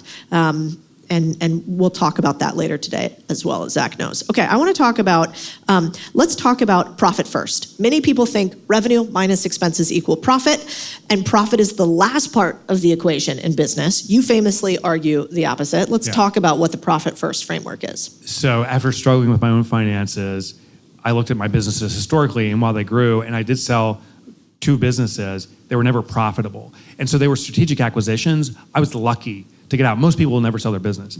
So I ran the data. There was a study from the SBA in conjunction with a major bank. They identified 83% of small businesses in the US, there's 36 million of us now, under 25 million in revenue, are considered a small business. So it's probably the majority of this room. 83% of us are surviving check by check. And probably everyone in this room, in part, started your business for financial freedom. So I'm like, oh, we started our business for financial freedom, but no one pulls it off. What's wrong with us? And then I was looking at the formula one day, I said, holy crap, that formula is wrong. It makes logical sense. Sales or revenue, you subtract expenses, what's left over is profit. It totally makes sense. It does not make behavioral sense. It is human nature. What comes first gets done. What comes last gets ignored. The manana syndrome. We are told profit comes last. It's the bottom line last. It's the year end last. It's all last. And so most business owners, and how I ran my business, I'd wait till the end of the year. I'm like, ah, shucks. I wouldn't use the word shucks, but your mom's here. I'm like, ah, shucks. I could never swear in front of my own mom, but I'm F-bombing here. I would go, shucks, I don't have any profitability. Maybe next year. And that was the fundamental flaw. Once I took my profit first, I started becoming profitable every day. It's the pay yourself first principle applied to business. And this goes back to biblical times. It's like nothing new. In the Bible, they talk about tithing and the necessity of putting money aside. It's been modernized in tons of personal finances. We're told to have a 401k, pay yourself first. And yet in a business, we don't do it. So it's literally that simple. And it ain't a shell game. It leverages, into behavioral principles, a thing called Parkinson's law. Parkinson states that our demand for a resource expands as the resource expands. The more time you have to do something, the longer it'll take. The more cookies that are served as a dessert, the more you're gonna eat. Guilty. And the more money you make in your business, the more you will spend. As your revenue goes like this over time, I bet your expenses increase at the uncanny same rate. It's because how we're behaviorally wired. So what we're gonna do is starting today, every time sales comes in, like today, take a percentage. You wanna have 10% bottom line? Take 10%. 20? Great, take 20%. Take that profit, hide it from your business, and now your business tells you what's available to run your business. What I say is profit first doesn't fix your business, it tells you what needs to be fixed within your business. Because if you want that profit number, it'll tell you you don't have enough, your prices are wrong, you gotta fix your margins, inefficient, over costs, all that stuff. I love that. We'll do an activity, I think, later today that talks about, like, we like to have people actually think about where in your business can you cut costs immediately. Yeah. It's like, because it's hard to make new sales, right? You're like, yeah, I'd love to go right now, close a bunch of new business, go out there, execute on it. Can be hard. Yeah. You don't always have control over that immediately, but somewhere in your business is sitting some cash. And so we have a process, Carter's really good at this, where we go through and analyze again and again, where in your business do you have hidden money? And it's not the sexiest of things, because nobody's like, I saved $1,000 today. Yeah. You're like, I closed a bunch of new clients. That's way sexier. Yeah. Who gets paid the most? Salespeople. Who gets paid the least? Accountants. And yet, accountants are more consistent. And so I really like this. That's brilliant. There's a little hack you can do. Let's do it. Get a credit card, a new credit card, this sounds crazy, for your business. You can do it in your personal finances too. Move all your subscriptions to that one card and get paper statements. I did my personal finances. I'm like, oh, I probably spend, a couple $100 maybe on subscriptions. Holy crap, I spent $500. I got like the Hydro system. I got the Peloton. I've got Netflix. And I was like, what am I doing? I'm not using half this stuff. You got to make it visceral and you got to make it conscious as opposed to subconscious. In your business, set up a dedicated card just for your subscriptions and you'll see how much you're spending. It's the first way to get control of that stuff. I love that. Yeah, and I want to open it up from questions here at the end. So think about it for a second. Have your questions kind of ready. The other thing I think we don't think about enough as business owners is investing in ourselves. Yeah. And I know it sounds a little cheesy because it's so much easier to say, I invested in the business here. I hired a new person. But I found that if we don't become better, our business never gets better. And so I'm curious, you've been in the sort of educational business for a long time. Do you still have coaches and mentors? Yeah. How do you think about investing in yourself as the entrepreneur and getting better? Is that important to you? Yeah, so wickedly important, surprise. What I do is identified what is the role that I enjoy the most, meaning gives me the most joy. But first I had to eradicate myself from doing it. So let me explain. I get the most joy from being a spokesperson for my brand, okay? I realize that requires a lot of public speaking. And I realized if I'm the only person doing it, I become the linchpin for my business. So first I educated about 50 people on speaking on Profit First. In fact, there's like 3 Profit First keynotes going on today. And I'm not doing any of them. So that's the first thing. So I'm not necessary. Then I said, okay, well, I own the business and I want to do what gives me joy. I'm not going to sit on the beach and stuff. So I'm going to reinsert myself and I want to be the best spokesperson I can. So I go to improv classes. I study comedy. I look at what do my contemporaries do, and most people sit behind a dais and like I'm like, that's the one thing I can't do. I have to be different. So I study theatrics, performance, all those things constantly. I have a speaking coach who comes to my events and critiques me sometimes live. Like he'll be doing signals. He'll sit in the front row. He's like, doing like we have these hand signals. Like, oh gosh, hands out of your pocket. Named John Bates. So I very much invest in that. I think for any of us, it's just human nature. We can be super elite at very few things, but pick that thing, and then you become the Michael Phelps or the Jimmy Mickeldorf of your category. Well, it's now you all know Jimmy Mickeldorf. No, poor Jimmy. Yeah, I wonder poor where Jimmy. he is today. I know. You know. He's like 20 years old now. He's never had a girlfriend as a result because of me. I love that. Thank you. I think a lot of times we need to give ourselves permission to spend time getting better because it feels like there's too many things to do every single day, and it might even feel like a little bit of a luxury. And I'm a big believer that, if we don't spend money becoming the best CEO we can be, then how can we hire the best talent who can then be talking on other stages, who can then be growing the business? Like, you cannot attract what you are not. And so I think you have to keep becoming better if you want to attract better people. Okay, yes. I have one last question that I'm going to open it up for you guys. You often talk about building a business that runs without you. What's the first system every owner should put in place? Oh, we do with every business we invest in. We immediately schedule a 4-week vacation for the business owner within 1 year of today. And I challenge you right now, in your calendar, put a 4-week vacation. That's 1 month away from the office. Tell your loved one you're going on vacation with them, perhaps. Tell your kids. They're the ultimate accountability mechanism. And if the thought of that gives you a heart attack, and when most business owners it does, that's the first indicator we do not have a systemized business. If you can extract yourself from a business for 4 consecutive weeks, we actually turn off your email, full shutdown. It changes the mindset from how am I going to be the superhero again today to how am I going to get the business operating without me? And that's what we do. That's the first thing. At what level of revenue or existence of a business do you put this into place? We've done like a $100,000 business. And it's like, how can you do with that? It's a one-person business. Even if you're a one-person business, you have vendors, maybe not employees, you have clients, you can make your clients work for you. I grew up back in the day where you had catalogs and you want to order that nice expensive shirt of yours, you call up and the operator would be like, oh, what's your address? And you say, it's 12 Main Street. And you're like, what was that? Vane Street? No. Now they have customers doing the work. We actually go on the web and we're like, click, click, click, 12 Main Street, ha, ha, ha. Like, we think it's cool entering the data for them. So you can actually train your customers to do the work for you. Your doctor, your GP has you fill out this ridiculously long form for you. You're doing the work. I'm like, this is amazing. So even if you're $100,000, you can do it.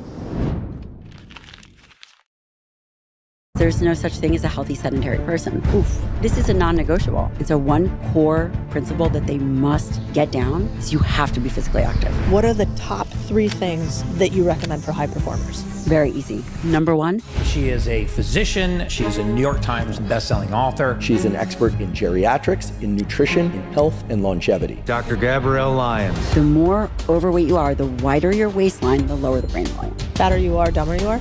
You heard it here, folks. Okay, just make sure I'm tracking. The average American is eating around 300 grams or so of carbs a day. The recommendation is 130 grams. Wait, what? Anything above that, you have to earn through exercise. You cannot wait for motivation. It's never going to come. The fact of me not taking that action, number 1, it compounds. Number 2, you're going to worry about it all day. And number 3, you are slowly actually getting more unwell the less that you do. The biology doesn't like chaos. If you are going to intermittent fast, great, but stick to those feeding windows. If it's 8 to 9 hours, then stick to that. If you want to be the guaranteed unhealthiest person you can be, what do you do? Inverse thinking. Perfect. This episode, The Body Reset, all about how you should eat, exercise for fat loss and health. We're going to nail it all today in as little time as possible with the one expert I trust more than anybody else, Dr. Gabrielle Lyons. If you feel like your brain isn't functioning at the level that you want it to function at, or if you feel like right now in your life, your health overall isn't at the tippy-tappy, don't worry, you can see my doctor. Gabrielle Lyons is going to break it down for us live. Let's get into it with my friend and trusted confidant who now becomes your doctor too. On the Big Deal podcast, I'm Codie Sanchez. Why should someone who just scrolled to this and is listening, why should they stay here? What are we going to give them from listening to this episode? Any entrepreneur, anyone interested in business or doing well in life cannot outpace their biology. And if you want to do well or achieve or whatever it is that drives you, you must be healthy. It's how to eat, how to move, how to think, how to recover, because we all know that there's a huge delta between information and action. It's exactly what to do. Yeah, I need that. I don't actually want to guess. I want to be bossed around when it comes to health. I got you covered. I know you do. You're always bossing me around. Here's what to eat. Yeah. Yeah, because you've had 2 kids, yes. You work and a nonstop, right. and a very large former Navy SEAL man-child. I know. This is how we became buddies. And yet you're jacked and healthy and have a huge business. So actually, let's start here. For entrepreneurs, it's not just about being healthy and having a 6-pack. There's a lot that your studies have shown that I've seen that say there's ties between exercise and brain health. What do the studies tell us about exercise and brain health? Well, first of all, exercise, because you are focusing on muscle. And for those listening, muscle is the organ of longevity. It is an organ system that we have taken for granted forever, meaning the thyroid is also an organ system we have no control over. Skeletal muscle is the only organ system we have voluntary control over. So when we choose to engage in cardiovascular exercise or resistance training, we become smarter humans. And we also, depending on the way in which we train, can think faster. What is the right way to train in order to think faster? train fast. And does that mean like I'm doing sprints? Yeah, some kind of sprint interval. So here is how I think about training. First of all, here's how I think about muscle. Muscle is the sink for metabolism. For the entrepreneur, they are worried about brain function. They're worried about Alzheimer's. And the healthier your brain is, the less likely you are going to get Alzheimer's, because Alzheimer's is type 3 diabetes of the brain. If you want to be a good entrepreneur, then you have to have the physical skills in place, which is resistance training, which is a physical skill, to build and maintain muscle. It doesn't get easier. You have to do some kind of cardiovascular activity, again, for brain function, for healthy vasculature. And it's not much more complex than that. We could talk about mobility. We could talk about all these other things. But if someone is listening to the podcast or watching, the chances are extremely high that they're not training, because 74% of Americans are not meeting the baseline recommendation Oof. of 150 minutes and 2 days a week of resistance training. So in order to hit what you have to hit to have a smarter brain, not get Alzheimer's, perform, you have to do what? 3 days a week of resistance training, at least one session of high intensity interval training, or somehow meet that 150 minutes. But if I were to choose the perfect plan for you, it would be step 1, 3 days a week of resistance training. Step 2, add in 1 day a week or 2, but we can just say 1, of high intensity interval training, 20 minutes. A minute on, a minute off. Step 3, move more. If you are taking calls, walk. If you are yelling at your kids, which I'm just talking from a friend's perspective, then walk. Whatever it is that you are doing, that you have the opportunity to be sedentary, move. And that will cover your physical needs. You will also have a less likely chances of dying from nearly all-cause mortality, from anything, because you're active. That's wild. Yeah, I mean, you're so good at this. Like, I see you all the time. Whenever I FaceTime you, you're lifting your 2 children all around who are with adorable. 1 finger, just like 1 finger. No, they're on these sleds, like, and you're pushing them, and then you guys are doing push-ups. It's pretty incredible how you have integrated workouts into your life with your kids. I really struggle with that. You know this because do you? Yeah, I suck. I can't even get the 10,000 steps a day in. Gabrielle, help me. How do I get my Is this 10,000 true? steps? So this is a non-negotiable. Because there's no such thing as a healthy sedentary person. Oof. And also muscle, we want it to look like a fillet.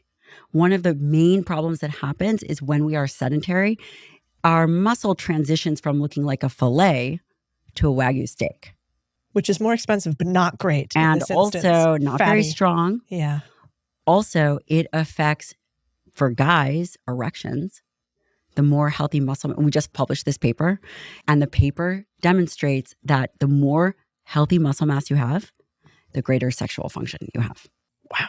So does that just mean more erections or longer erections? More healthy, harder erections. So now that we've gotten the attention of every single man in the world, let me tell you this. By the age of 40% of men will have erectile dysfunction. Whoa. By the age of 50% of men will suffer from erectile dysfunction. And the cure to it is lift heavy. One cure to it is lift and get your cardiovascular activity, because that's the plumbing. So this isn't like the little blue pill, because I think the doctors get it wrong. They're like, you'll have an erection forever. All the wives are like, please, dear God, no. Can you please? This has been going on over 24 hours. That's a medical emergency. Like, if it's more than 5 minutes, I'm out. But actually what this does instead, it's not duration. It's like when you want one, it'll come, it'll be there for the period in which you want it, as opposed to some sort of monster penis. Yeah, we don't want that. And by the way, if you also do not use your genitalia, if you do not use your penis, you will lose it.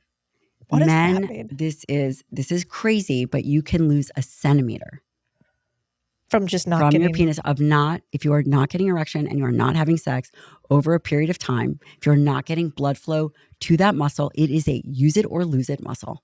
Whoa, that is wild. And that's a clip. You're welcome. But anyway, I say all of this because as an entrepreneur, I'm one myself, you have to be very focused. Mm-hmm. And the more discerning you are and the less distracted you are, you can take the next right step. There are only a handful of things that really distract people. Again, I've been taking care of entrepreneurs for more than 15 years. Their health becomes very distracting. And they will say, I don't have time for exercise. And then I will say, well, how are you going to have time for sickness? Yeah. And so one core principle that they must get down is you have to be physically active. So what hacks do you have for like busy people who have too much going on, who have all the excuses in the world like me? How do we make sure that we prioritize exercise? It has to be non-negotiable. It has to be built into your calendar. I cannot believe that you are not getting your 10,000 steps. I think that we have to have a major discussion. We're going to have an intervention. Yeah, we need an intervention. Okay, fine. So number one, you cannot wait for motivation. It's never going to come. Some people, like our husbands, love to train. The rest of the world, I'm already bitching about my workout on Wednesday starting Tuesday night. But I'm still going to do it because the fact of me not taking that action, number one, it compounds. Number two, you're going to worry about it all day. And number three, you are slowly, it's not the opposite of physical activity. You're actually getting more unwell the less that you do. What about the saying that people say lately where it's like, if you had to choose between 10,000 steps a day or 10 minutes of intense exercise, it would be better to do 10 minutes or like 10 minutes of squats instead of 10,000 steps. What's the truth between the two? So for me, I would say that the more intense, the better. And I can equate this to if you're doing work. You would rather have 10 minutes of excellent work than a day of, I don't know what I accomplished. That's a good point. Unless you're my employee, then we want better than 10 minutes. You're like, I'm done. David's like, done for the day. I heard it first here. But it's a really small hack, and entrepreneurs and business owners can not afford to train because one of the biggest things that take people out is being sick. It's extremely easy to be well. Well, also, I mean, I kind of feel better about that because 10,000 steps actually takes a long time at my rate of stepping, apparently. That's like an hour. Is that true? Yeah. I mean, it's like what, 4 miles or something like that, 10,000 steps, which means that I need an hour walking plus like an hour for my lifting. Plus, I'm working. Plus my husband likes to hang out way too much. You know this. It's the same thing My with kids yours. are about to be here. It's going to be. Oh, I can't wait. Yeah. Just wait till the cameras start crashing. This is like. Hey, you said to bring them, but you couldn't easily, if I were to give you just a few hacks, you can get a treadmill dust. Yeah. You can do that. And they're like $100 on Amazon. So if you have very little money, very little time, what are the top 3 things that you recommend for high performers? Very easy. Number 1, get yourself a treadmill desk. Number 2, get either a kettlebell or some kind of resistance band. And number 3, have your first meal of the day, let's just call it a protein shake, set and ready to go. That's good. So easy. I don't do any of those things. Dude, I know you're a doctor. How is this possible? I know. I'm changing it up. I'm on it. Somebody write this down. Okay. But it's kind of helpful because I think in my brain, I built this thing up, and I think a lot of people listening are probably the same. You're like, I hear from Andrew Huberman, I got a 47-step routine, and then I got cold plunge, and then I got ice baths, and then I got da. And at some point, I'm like, I can't wear my Lululemon leggings because I'm going to get cancer. You're not going to be, no, you're going to be okay with this. I'm going to be okay. Yeah. So really at the end of the day, there's fewer, better things that we can do that drive most of the performance. Humans love novelty. And novelty is one of the biggest distractions for health. We already have great innovations. It's kind of like the phone. We had the flip phone, we had the rotary phone, then we had the flip phone, then there was like the 1980s juggernaut of a phone, and now we have the iPhone. Do we really need another phone? No, we need to upgrade our software. Humans love novelty. We like the smoking diet and the phentermine diet and the cabbage soup diet. But our biology, we have a drive to eat a certain way. And once we put those foundational pieces in place, then we can chase less novelty. So, for example, anchoring your day in a high quality protein, 1 shake. It affects brain function. You're going to be much less likely to eat any of the snacks in your fucking snack room, which is like chips, and I don't even know who designed that. We need to have you go through that. But the reality is you augment your willpower. So right now, people think they have to depend on their own willpower. But if you prioritize your diet well, then you're not chasing these ebbs and flows of blood sugar. Something very simple, practical, and tactical is 30 grams of protein first thing in the morning. What are examples of fast ways to get protein in the morning? If you had 5 options, what are they? Protein shake. It could be a whey protein shake. If you don't like whey, it could be a rice pea blend. Greek yogurt. Not hard. 6 eggs or a handful of eggs. Some people like steak and eggs. You can have a chicken patty. You can have, some people eat salmon for breakfast. There's a million different ways to do it. Okay. All right. So we nail this in the morning. What other high performance daily routines do you have that we can steal? Yep. Get outside first thing in the morning. Good sleep starts in the morning. Also, consistent sleep-wake times. If you are someone who has the tendency to stay up late, don't. Decide that your bedtime is going to be 10. You go to bed every night at 10. And you wake up at the same time. I do that. I'm really good at that. You are? Yeah. I go to bed at 10 every night. Okay. Do you feel better? Yeah, I sleep like a little baby. Yes, you do. Yeah. I can vouch for that. Yeah, because you always all of a sudden I was reading you, and we were in DC, and I was reading you. I was so excited about this idea of amino acids and how, whatever, it was the wartime diet. And I look over and you're asleep. Because it's the most, but she goes, I have a fascinating study I want to read you. It's like 12 o'clock at night because you are the Energizer Bunny. It's weird how much energy you have, A lot of actually. caffeine, actually. And you read me the world's most boring study, which is what you like to read for fun, which is also weird. Also, you're a hater, but yes, it's true.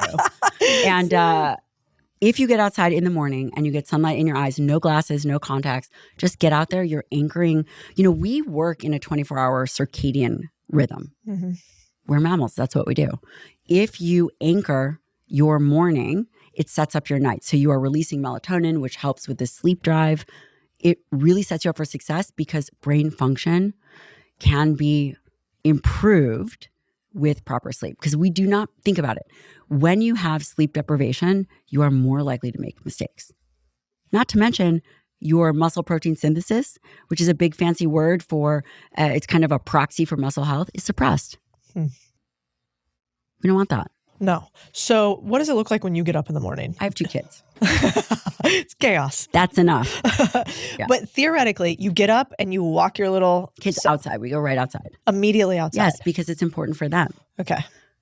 Well, it's not entirely true. Do you take your coffee with you? I was just about to say that's not entirely true. Okay. You get up, you make a coffee, you go outside. With the kids. With the kids. And we hang out.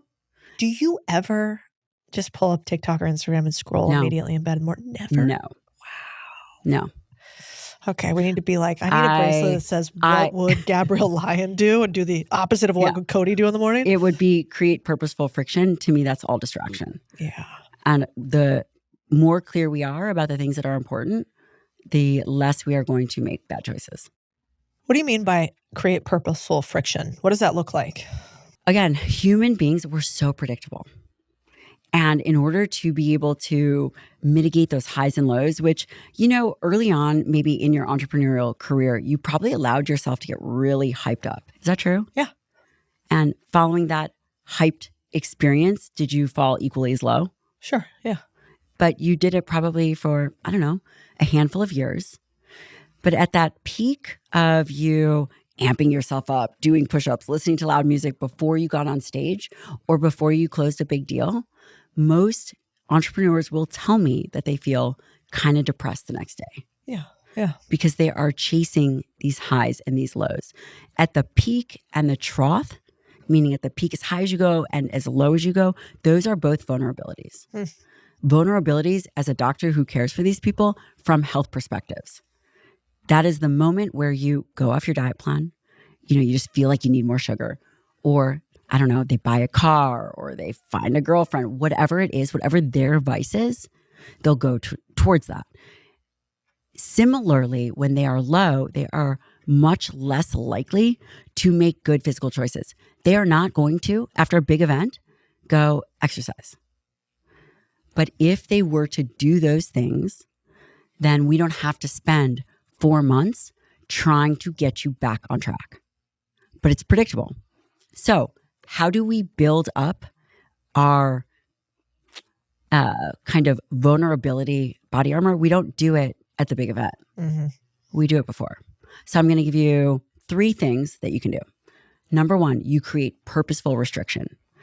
Meaning, I love caffeine. I love loud music. And then I'll go work out. But all of that helps with dopamine release. So it fuels to that drive of wanting more. I flip a coin. Heads, I get it. Tails, I don't. Interesting. Annoying. Yeah, very annoying. But can you imagine after the 5th time of doing that, you're way less annoyed. And you can do it in any area of your life of something that you desire. For example, Starbucks. Flip a coin. Heads you get it, tails you don't. And I encourage people to try this because we are of the culture to just get. But it doesn't help us when we need to mitigate those highs and lows. That's great. So you kind of take the offers off the table. It's like, it's not up to you. It's up to this coin flip. That's right. And then I just keep my promise to myself. I like that. You talk a lot about sleep. I think this is super important. I was reading a article the other day that we have a sleep epidemic in tandem with what you talk about often, which is a health epidemic. Like people are sleeping less, their sleep quality is worse than ever. If somebody's listening to this right now and saying, I literally cannot sleep, I'm suffering from it, what else do you do? What do you tell somebody to do who's suffering from sleep? Yeah, a lot of people are not sleeping well. And to be frank, I don't actually love sleeping, but you have to do it. Here's a handful of things. So number 1 is wake up at the same time and go to bed at the same time. Limit overhead lights and a lot of stimulation. Number 2, it's not great to have these huge meals before bed, but one of the things that we've seen in our clinical practice is people get hypoglycemic before, or actually in the middle of the night. So about 4 hours after people fall asleep, we see that they oftentimes get reactive hypoglycemia. Which is just a big word for low blood sugar, and it wakes them up. So having a mixed meal, maybe a handful of carbohydrates and a handful of protein, you don't need to overcomplicate it. A handful of both could be yogurt and some fruit. And then you go to bed, you're much less likely to wake up with this reactive hypoglycemia. Is that what most often happens with people who are sleeping? It's they wake up in the middle of the night, not that they have a hard time falling asleep? They do. Interesting. And they could wake up from sleep apnea. Mm-hmm. If you have bigger than a 17.5-inch neck, you probably have sleep apnea. No. You do not. Everyone's checking their neck. Okay.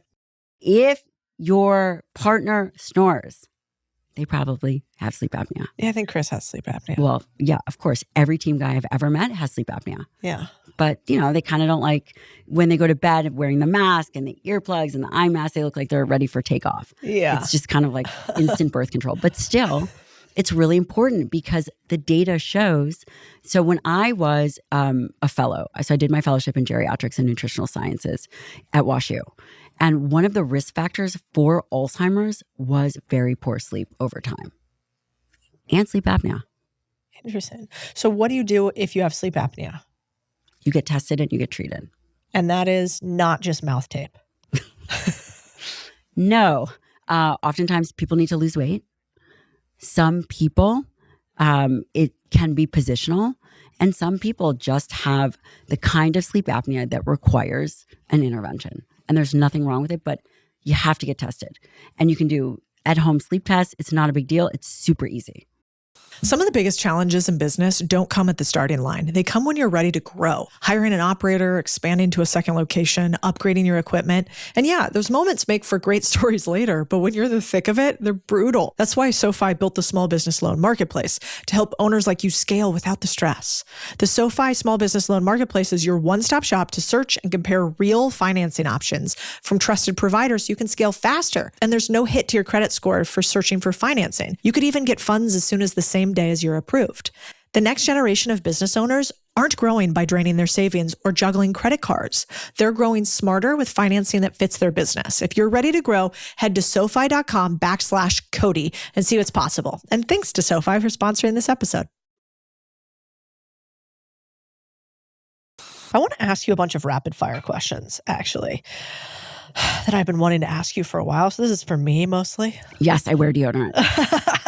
Oh, you do? I'm so sorry. Is it organic though? Nope. Yeah, it is. It is, right? Yeah, is that true? Sometimes it doubles as hand sanitizer, but yeah. Oh, actually, I know this about you. You've given this. Oh, share this hack. This is such a good hack. Okay. I was smelly one day. Kids, don't try this at home. But if you have an organic hand sanitizer that is mostly alcohol, it also doubles as deodorant. Yeah, which now, is not mouthwash, but definitely deodorant because I've tried it. Yeah, and you gave it to me. Yeah, and I didn't. I thought it was actual deodorant. I used it for like a week straight because you didn't tell me. That's I trust you too much. Okay, so you do use deodorant, but you don't use non-organic ones because There is some data that shows that it's linked to cancer? Well, there are a lot of environmental exposures, and I want to be very careful. There is the information overload. Everything is toxic. So there's kind of these two camps that everything is toxic. You have to eat organic. And then the other group that is organic's a waste of money. Don't worry about all this stuff. It's okay to have dyes. And I think the truth is often somewhere in the middle. But what we do know is that a lot of the stuff that we are using, it does contain a lot of chemicals. And this is true. It is probably the amount that we are using over a lifetime is probably not what we are using, say, a month at a time. For me and our household, we try to do as natural as possible. Yeah, so you're not going to be sponsored by Celsius. I'm waiting. But again, I was so Celsius, say the big deodorant companies. So Celsius artificial sweeteners is another big, for example, hot topic. I don't think the data is very strong that most artificial sweeteners are negative to the brain or the human body. Really? Mm-hmm. So you actually, I mean, you do drink as much caffeine as like, I don't know, a 300-pound bodybuilder per day. So maybe the other question is, I saw a video the other day that I was like, whoa, this is a title. And it was, is caffeine killing us? No. Some people do have a genetic SNP that they are more susceptible to the negative side effects of caffeine, but you will know if you are that person. I mean, you can always, of course, test for it. Happy to come to our clinic. We'll test you for it. But the reality is caffeine in a moderate dose is not going to be detrimental. Yeah. What about, is caffeine bad for women when we're trying to get pregnant? I read another one saying coffee's bad for pregnant women. So you just want to steal all my joy. I'm sorry. When I was pregnant, I did not go over 200 milligrams of caffeine. What about before you were pregnant, like trying to get pregnant? I'm not pregnant yet. Sign me up. Yeah. Interesting. God, there's so many things. Okay, how about this one?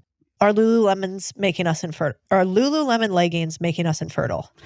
If I were to put and rank the hierarchy of what is causing infertility, and let's say what is the number one cause of female infertility? For young women, it's polycystic ovarian syndrome, which is also known as PCOS. There are two types of PCOS. One comes from the brain and the other is metabolic. The other being metabolic, guess where the biggest lever that we can pull for improving our chances of fertility if you are someone who has PCOS is? Muscle. I'm just kidding. Exercise. Yes. Really? And diet. Wait, so you were saying if you have PCOS right now, you should be lifting and following a strength regime? Yes. I have never heard a doctor say that before. And I interviewed on my podcast one of the world leading experts in PCOS. Her name is Dr. Melanie Cree. She is an MD PhD. And she did, if there are 10 studies on Ozempic or GLP-1s and fertility, she's done 2 of them. And I asked her, she was, we were in a podcast, and I said, okay, so what % body fat is it that allows someone to get pregnant, or the ones that are going to really suffer on an ongoing basis? And she looked at me and she's like, Gabrielle, it has nothing to do with body fat percentage. It has everything to do with intermuscular adipose tissue. To break that down, it's how much fat is actually stored in your muscle. And that comes from insulin resistance, which in part of that is being sedentary. I mean, there are genetic risks for PCOS, but what we do know is that exercise and a good diet will often, I'm being very careful about how I'm saying this, will improve people's likelihood of conceiving. Why is it that doctors by and large don't tell us things like that? It's a lot to ask for someone to be trained at an expert level in multiple domains. In order to become a physician, you're already going through 4 years of undergrad, 4 years of medical school, then training, and then a fellowship. To also ask that person to be an expert at nutrition is a lot. How many studies do you have to read to go, probably better that you work out? Not that many. Not that many. So is that really an excuse for doctors to not use it? Or is it like a liability if they say it? I don't get it. No, but I will say and I'm just speaking from my own perspective, I think for physicians, because there is so much noise out there, I don't think that they like to step into that noisy realm. And what do I mean by this? I'll give you an example. So in order to be a board certified physician, you still have to study. It doesn't just go away once you graduate and start practicing. And many doctors would say, don't eat red meat and reduce your dietary cholesterol. But they were misinformed because dietary cholesterol recommendations were taken out of the dietary guidelines in 2015. Therefore, the information of don't eat eggs or don't eat red meat because it's bad for your cholesterol, cholesterol is not even part of the guidelines right now. Wow. What changed? I think that the scientists determined that it wasn't relevant, that dietary cholesterol had very little impact on blood level cholesterol. Dude, I feel like doctors need like a beeper or something. Like, just like, can they give them the updates? Like, is there some nationwide system where when new data comes out, they say, well, all doctors should know this, or there's not really a way? That's a really good point. There is, but it's per specialty. And again, nutrition is challenging because it's something that everybody does. Eat. Becomes very difficult to get through the noise. Yeah. The tough part is there's the other side of the coin too, right? Which is like, we have all these people online giving all of this advice who are definitely not a doctor, never read a study before, or read one like on the side, don't really understand how to analyze peer-reviewed studies, and are also sharing a lot of information like, if you eat seed oils, you about to die. And so it can kind of become— Which we know that that's not true. That's so controversial too, because I feel like if we had, you know, let's say I had Paul Saladino here, you here, Huberman here, and Alex Clark, there'd be a war. But here's what I would say. I would say, let's call in the people that have done these studies and let's talk to them. So for example, Dr. Kevin Mackey, he was and he still might be the president of the Lipid Association. This guy's a career scientist. And I was like, Kevin, what's the deal? And he said, the evidence doesn't support that seed oils are causing the derangement that people are saying. What about when they say that's because the studies haven't been around long enough, or the, you know, big pharma and the food industry are the ones that pay for it, so people will always look to something. But that's not what you're seeing in the data. You're saying these studies actually seem reasonable. We have enough data. We're analyzing it in real time. And the good studies will also talk about the limitations. And we also know that whole foods are a great choice. And if we think about that, then we can become less hyper-focused on these little things. So the issue isn't food dyes. The issue isn't seed oils. The bigger issue is, how do we feed for human health? All these other things are distractions. Then why, when I go to Europe, can I eat all the bread and all the food and I lose weight? You're probably walking more than 10,000 steps. Well, it's probably about 2,000 here, about 12,000 there. And also you're probably eating from whole food sources. Maybe you're getting outside more. But the reality is, it's very difficult to hyper-focus on one thing. It would be like for the entrepreneur, the one problem in your business is just because of this. You have a really rude front desk person. And you're like, no. You guys are not taking care of your taxes. You don't have good lead gen. There's I could find 100 other reasons, but the foundation is your business is not set up well. The same is for nutrition. Yeah. Okay, what about, I heard a study the other day that said loneliness causes dementia. We are, and I actually saw that study, so we are social creatures. And I don't know if it's loneliness. I mean, I think that's probably subjective, and they probably use survey data.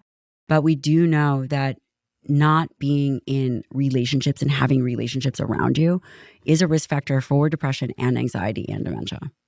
And so what's the solve for that? Hang out more. I like that. But not necessarily. It's interesting. So when I say hang out more, and I haven't seen this data, but we're not talking about social media hangout. Having real relationships with real people that you can count on. Because AI is coming in to take over. And people are creating relationships with AI bots. And it is very disruptive for the human connection. What does the data tell us about AI relationships or parasocial relationships versus in-person relationships? Like, does one supplement the other? If I'm talking to my AI all day, if I'm on Instagram all day, and I feel like I'm engaging with people, does that actually feel like engagement in my body? It's not the same, but there is data to suggest that you do have that same feeling, but it is it is not the same. And I think we're also going to start to see more of that data as well. So like for our health factor, it doesn't make me healthier and less lonely to engage online, but it does make me healthier to engage in person. Yes. And I can't say for sure. Again, I have to be very clear about, doctors and scientists, we have to be very careful about what we're saying. For some people, could it be better?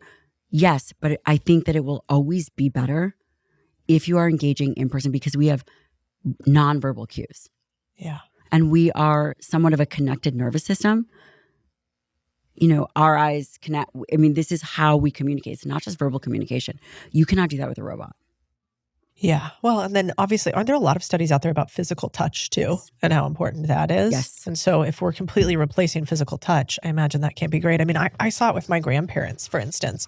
One side of the family had my grandma super engaged. Like we stayed in touch with her. She still had relationships. She still went out in the world during COVID. The other side, they were super quarantined. Nobody was around them. They never left their house. They were really antisocial, sort of like mandated.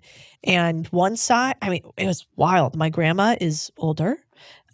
She's like asking me about ChatGPT and AI now. She's so with it. She's 100 years old. The other two, we lost them the last 5 years. Complete dementia, like lack of idea about where they are, not able to really use their own faculties at all anymore. And of course, this is all, qualitative, not quantitative. But it was hard actually watching it and seeing them completely decline almost the second that they stopped having interaction. And I personally was like, I'd rather die from COVID than like slowly decline in dementia because I'm by myself. Yeah, it's really tough. And there are other factors that we know. So for example, physical touch releases oxytocin. And oxytocin is what we think of as that bonding hormone. If you are sitting in a chair and have the massager chair, you don't release the same amount of oxytocin. And there are biological and physiological differences when you are engaging with human connection. So if they're not getting any of that, they're not having oxytocin release. And what does oxytocin release do? Is that good for your brain, essentially? It is good for your brain. It's good for your mood. Yeah. It's, think about it. Women release oxytocin when they have a baby, when they have sex, or when they orgasm. Good clarifier. You can also take oxytocin intranasally, which you can. Wait, what? Yeah, for mood, for milk letdown. Men and women can take it. Like you snuff oxytocin up your nose with like a sprayer? Yeah. Some people take allergy spray. I love that you go, yeah, totally. Aren't you doing it too, Cody? Yeah, I've got some in my purse, as a matter of fact. But the reality is what we are talking about is what are we going to do with the society that we live in now? How do we reorient ourselves to just a healthy lifestyle, which again starts with muscle, training, protein. It's not that complicated, but also good relationships, especially in the wake of this increase in AI online community. And again, if people want to perform at their best, then the ways to do that, I think, are very clear. What do the studies tell us about being negative and being smarter or having a healthier brain? Like if you have negative thought patterns, are you more likely to shrink your brain size? Are you more likely to have a stronger brain? Does it matter if I'm negative or positive? Well, I can't say that I have looked at those studies, but here's what I will tell you about the brain. That from a metabolic perspective, because this all ties in, the more overweight you are, the wider your waistline, the lower the brain volume. That's not good. Fatter you are, dumber you are? You heard it here, folks. Okay, just make sure I'm tracking. The other thing is that when you are training and when you are moving and doing cardiovascular activity, doing resistance training, you will have less atrophy. Your brain will be more robust in terms of preventing shrinkage. And this is what we see as women go through perimenopause, menopause. You do not want to be dealing with type 3 diabetes of the brain. As far as negative and positive, we know that sleep can help with brain function. That's the time the brain cleans itself. All very important. But again, a depressed brain, would someone say that that is a more unhealthy brain? I would say probably. And is this something that we are seeing accelerate in our country? Like it seems like these days, more often than not, when I talk to my friends' grandparents, they have some version of dementia or Alzheimer's. Yes. So this is accelerating. Mm-hmm. And why do you think that is? Is this purely because of obesity and lack of muscle? I think that it's not purely, but I think that that is the main driver. Because think about all the activities that ride with healthy muscle. You're out, you're moving more, you're motivated. Is it the muscle itself? From a metabolic perspective, yes. Type 3 diabetes of the brain is insulin resistance of the brain. What your body does, your brain also does. Like, do doctors recommend muscle, strength training? Good doctors do. Good doctors do. Yeah. But most of them today would recommend basically pills and crossword puzzles, right? I think that we are starting to see a shift. For the last 50 so years, we've been focused on obesity as if this is the sole problem. And I would argue that obesity is just one problem. Alzheimer's, cardiovascular disease, diabetes, obesity, that these are all symptoms of unhealthy skeletal muscle. And if you are worried about all of these other things, including your performance at work, then you have to focus on the things that you actually have agency for, which is not actually weight loss. I cannot tell my body to lose 2 pounds, but I can tell my body, okay, you're going to go squat 120 pounds. So there are things that we have the option to control, and then the things that we don't. By the way, I have a live event. I only do one a year. It's huge. How big? Really big. In Austin, Texas, just for people who want to make more money, buy businesses, build businesses. It's called Main Street Over Wall Street. So if you liked this episode, you're probably going to want to be there. There's only a couple hundred spots left. So click below. I want to shake your hand in person in Austin, Texas, or go to msows.com. MSOWS. We'll see you there. We've been blown away by how fast the show is growing. Like, getting to hang out with you every single week is so cool. But most of the people who tune in every week still haven't subscribed, which is crazy. It is the simplest way, though, to help us keep scaling. So I can't thank you enough for your support. Like, we would be nowhere without you guys. And I just want to jump back into my conversation, but I also want you to do it subscribed. Oh, and share it with a friend if you like this episode. I think it's better when you profit together, I think we should try some hot takes on health. What's the dumbest diet trend you've seen people fall for? There are two. Do I have to have been alive for them? No. But there was the lucky diet. People smoke to lose weight. Wow, that's wild. I just can't imagine how bad you would feel and how bad you would smell. Very smelly. I mean, Okay, they were I'll definitely subscribe. single. They were totally single. So the lucky diet. There was also the amphetamine diet, the fen diet. Yeah, I don't think that was probably a good one. Cabbage soup diet. Is that a real thing right now? That is. And also the wine and egg diet. Sounds great. And this was 3 each meal. So for 3 meals, a glass of wine and 2 eggs. Get out of town. Disgusting. I mean, your breath is going to be terrible. There's a lot of doubt. Oh, God, yeah. Could you imagine hanging out with that chick at a cocktail party? No, thanks. What about intermittent fasting? Is that a breakthrough, or is that just starving with better branding? I love that. Intermittent fasting, if we were to quantify that, that's eating in an 8 to 9 hour window. We recommend that to our patients all the time. I do not recommend 24-hour fasts or longer because, again, it's difficult to hold on to muscle as it is. So if you reorient yourself to muscle, then fasting over 24 hours is, that's like the no-go zone. The Crazy Hot Matrix, it's the no-go zone. Right, it's like Tiffany plus a hairdresser. Exactly. No-go zone. But 8 to 9 hour feeding window can be great because the biology doesn't like chaos. And as we are thinking about how do we get better and more healthy so that we can produce more or just show up more fully, then less chaos is better. If you are going to intermittent fast, great. But stick to those feeding windows. If it's 8 to 9 hours, then stick to that. So for a woman listening who's busy, got a lot going on, and has been told all these different things, she now knows she needs to strength train, probably. What is she eating? And what is she not doing? Like, what can we tell ourselves? Like, you can just take that off the list. Don't even worry about that right now. Okay. Should we start with what she's not doing? Yeah. If she is very busy and not training, then she should not commit carbicide. And what is this? This is the body. So the average American is eating around 300 grams or so of carbs a day. The recommendation is 130 grams. Anything above that, you have to earn through exercise. So what she's not doing, if I could say, listen, lady, if you are not training and you are sedentary, do not eat a high carbohydrate diet, or you are essentially giving yourself an oral glucose tolerance test 3 times a day. We don't want that, because as we have these metabolic dysfunctions, she then is at a greater risk for Alzheimer's and all these other diseases. So that means no bread or less rice, less potatoes? Unless you're going to train. Okay. But this is easy. Reduce your processed carbs. Okay.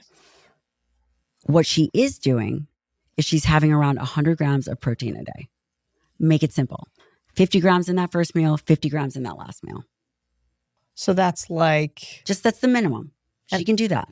Okay. Which would be like a shake and some eggs. Great. Or a shake and a half. Okay. Or a shake. Or if she likes recipes, I have about 60 of them. I like that. Where would we go to get the recipes? This playbook. Where let's be more specific. Oh, yeah, what okay, playbook yeah. and like... Well, you can come over to my house, come under the tree. Just kidding. They can get it on Amazon. It's the Forever Strong Playbook. It's the book that I wish I had. It has how to train, exactly what to do, exactly how to eat, exactly how to think about all these concepts and how to recover, which no one does, in a very concise manual. Yeah, so you don't have to read because the Forever Strong book is incredible. It's dense. You'll fall asleep. You fell asleep. No, I read it and I listened to it on audiobook. Okay, you kind of fell asleep. No, I did not fall asleep. But if I could just get the playbook of only what I'm supposed to do, I'm on it. Yeah. Like, so, okay, we'll include the link below and then Forever Strong Playbook anywhere you go and buy it. Here's my question. You see entrepreneurs all the time and business owners. What is the disconnect between actually taking the action to get healthy? They will never outpace their biology, ever. Why, if you know this is going to make you a better business person, and if we think that entrepreneurs are like these modern day warriors, because listen, they can suffer more than anyone else that I've ever seen. So take out the military. Like, look, you guys are in your own whole other category. But entrepreneurs can suffer more pain, more loss, are willing to take risks. Yeah. Yet you ask them to do 100 push-ups and they're like, I'm out. I don't know. There's something wrong with our brains because I'm the same way. It's so. I think maybe it might be the difference between like acute and what is that called? Like continuous stress. Chronic. Yeah. Chronic. Like we do really well, I think, with chronic stress and like chronic. We're like a bunch of marathoners. We're just over here running continuously in our business. But when you give us acute stress, which would be like acute physical stress, so like I got to go do burpees or work out with Gabrielle. It's just like for some reason it seems like it bothers a lot of entrepreneurs. So I think there's that. One, we're marathoners. We're not sprinters in many ways. And then I think the next thing is just habit stacking. We've habit stacked for so long our number one priority as being business related or money related that, you know, we just have to rewire our system to say, no, this actually makes me money here. But it's very hard to see the direct line correlation between my workout and my balance sheet.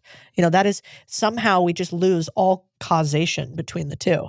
But what about getting that right meal in? Yeah. Because a lot of entrepreneurs, you call them right after lunch, 90 minutes later, they're napping under their desk. Yeah. But if you can just get that one meal right, you'll feel better by the next meal. Yeah, it's totally rational. It is. Well, I think the other thing too is a lot of entrepreneurs, when you think about it, you have so much misery during the day. I think you have a great case in your head. Humans are incredible self-rationalizers, right? So I'm like, I worked so hard today. I worked hard all day today. I took all the issue. I've also got decision fatigue by the end of the day because I'm decision. At the end of the day, where's my glass of wine? I deserve it. You deserve it. You know? And so we have a negative narrative We have in a our name head. for that. You know, we right? have a name for that. What is the name? That's called the midlife body starter kit right there. The I deserve it, the midlife body starter kit. I guarantee you another 40 pounds. That is actually very true. I mean, yeah. But yeah, I think that if we can, I believe that we can be a healthier, stronger, more robust society. Just like you think we can all be business owners. Yeah. So if we can connect the two, then you have a culture that is unstoppable. And that I think is what we're trying to get to. Yeah. I mean, I think the other thing that's like like when I get in a flow and I'm going for a few weeks, I'm killing. Like my step count high. I'm in the gym. I got the trainer. You know, You've got the weight vest on. Yeah. Whatever happened to our weight vest calls and talks? Like that just completely fell off the wall. Well, you kept doing it. I did not. And, I think I have a very high tolerance for doing the business stuff, but I got a habit stack in order to do the physical thing.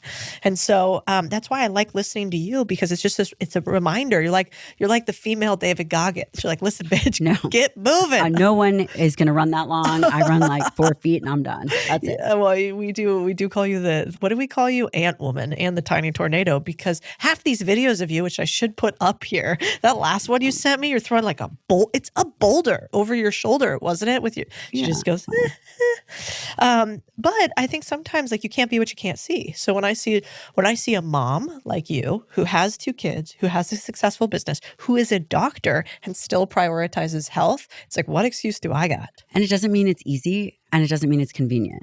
No. But I know that I am never going to be able to talk myself into it. But as long as I don't talk myself out of it and I just have a commitment in place, then I don't have to rely on anything else. If we give them the 3 steps of, here, this is how much protein you're going to get. You're committed to it. This is what you're going to do for training. It's 3 days a week. You got this. We're going to put a standing treadmill desk, because it's not just about building a financial legacy machine. There's a saying that people will have 1 million problems until they have 1 health problem. And it really does seem like we're getting cancer more than we ever have before. I just saw today a woman that I really respect, whose name is Brittany Turner. She just announced that she has cancer. She's like a badass. What kind of cancer? It's a good question. I don't know. I saw it on the Instagrams, and super healthy from the outside looking. And so, and then I have another girlfriend whose name is Bridget, who's been battling cancer for a year. That's really sad. And she's super young, maybe 35, 38, something like that. Yeah. And I also want to say that if someone is really young and they get cancer, typically there's a genetic cause. And then also cancer is not anybody's fault. And if you see a good physician, and there's a lot of discussion whether people should do this or not, but we do this in our clinic, and we do full body Prenovo or full body MRI scans. And also we've done it for you. We do blood tests for cancers, really just screening. At the very least, it's peace of mind. And so we do know that there are certain behaviors that increase people's risks of various cancers. Obesity is one of them. I'm pretty sure alcohol is a carcinogen. This is going to be really controversial, but a ton of sun exposure. I thought that was a new thing. We don't do sunscreen anymore. No, we do. I was just telling my mom today. Mom, yes, we do sunscreen. Or at least we do sun protection clothing. Okay. I'm into the clothing. I thought there was new things about how all the sunscreen has all the chemicals in it. So pick one that is a mineral-based sunscreen. Okay, or fine. wear clothes. All right. But the sun is going to, at some point, cause DNA damage. And, it's a risk factor for skin cancer. Yeah, I was there more for like the aesthetic stuff. I don't want the wrinkles. Yes. Well, me neither. But again, how do we think about preparing for the inevitable, which sucks, but aging is going to happen to everybody. It's inevitable. And these things are responsibilities. How do we get your jawline? Are you got to talk to my parents. You got to talk to my parents. Son of a gun. I literally had nothing to do with this. That. If you have know what? things. If you chew enough gum and drink enough caffeine, come talk to me in the air. I'll be Gabrielle Lion. The kids call that snatched jawline these days. You know that? That's what you have. Well, that's good. Must be nice. I don't have that. Okay, so I want to talk about alcohol really quick. How bad is alcohol for us, really? It's not good. Get rid of it. Don't drink it. No good. I'm going to give you my personal opinion. Correct. I do not think alcohol. I think it is a toxin, period. And when we were examining people and we were saying, okay, so what is this person's risk factor for some kind of cognitive impairment? Alcohol was on the list. And people will say, well, a little bit of alcohol is okay. Okay, maybe, but it's kind of like, are you wanting to rationalize the fact that you are using it? Yes. Is it good?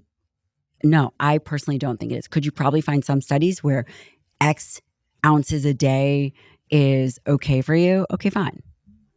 But if you want to pick a vice, just pick a different one. What vice do you supplement it with at the end of the day? Push-ups. I don't know. Oh, God. You're such a psychopath. Or how about this? If you want to have some carbohydrates, fine. Have your carbohydrates, then go for your walk. Okay. So leverage your body to balance out your choice. Okay, I like that. That seems reasonable. Okay, let's end on, if you want to be the guaranteed unhealthiest person you can be, what do you do? Inverse thinking. Perfect. Do not exercise. Do not move. Walk less than 3,000 steps. Number 2, absolutely, without a doubt, high calorie, high carb, processed food diet. And number 3, don't have any friends. All right. Guaranteed my recipe for misery. And get hammered every night. Yeah, perfect. Now we're going to be the number 1 worst. Okay. I think the only thing that I want to end with is you have this new book coming out. You made it basically for me and people like me who won't read the whole book. What do we need to know about this book? Who is this book for? Why should we pick it up right now? If you have a body, this book is for you. Period. It is how to think, how to move, how to eat, how to recover. It will tell you everything, and it is evidence-based. It is not a workbook, but it's a playbook. So you know how they've got like the playbook for life? This is the book that I wish that I had had. So good. Dr. Gabrielle Lyon, thank you for being here. Thank you for being my bud. Thank you for bullying me.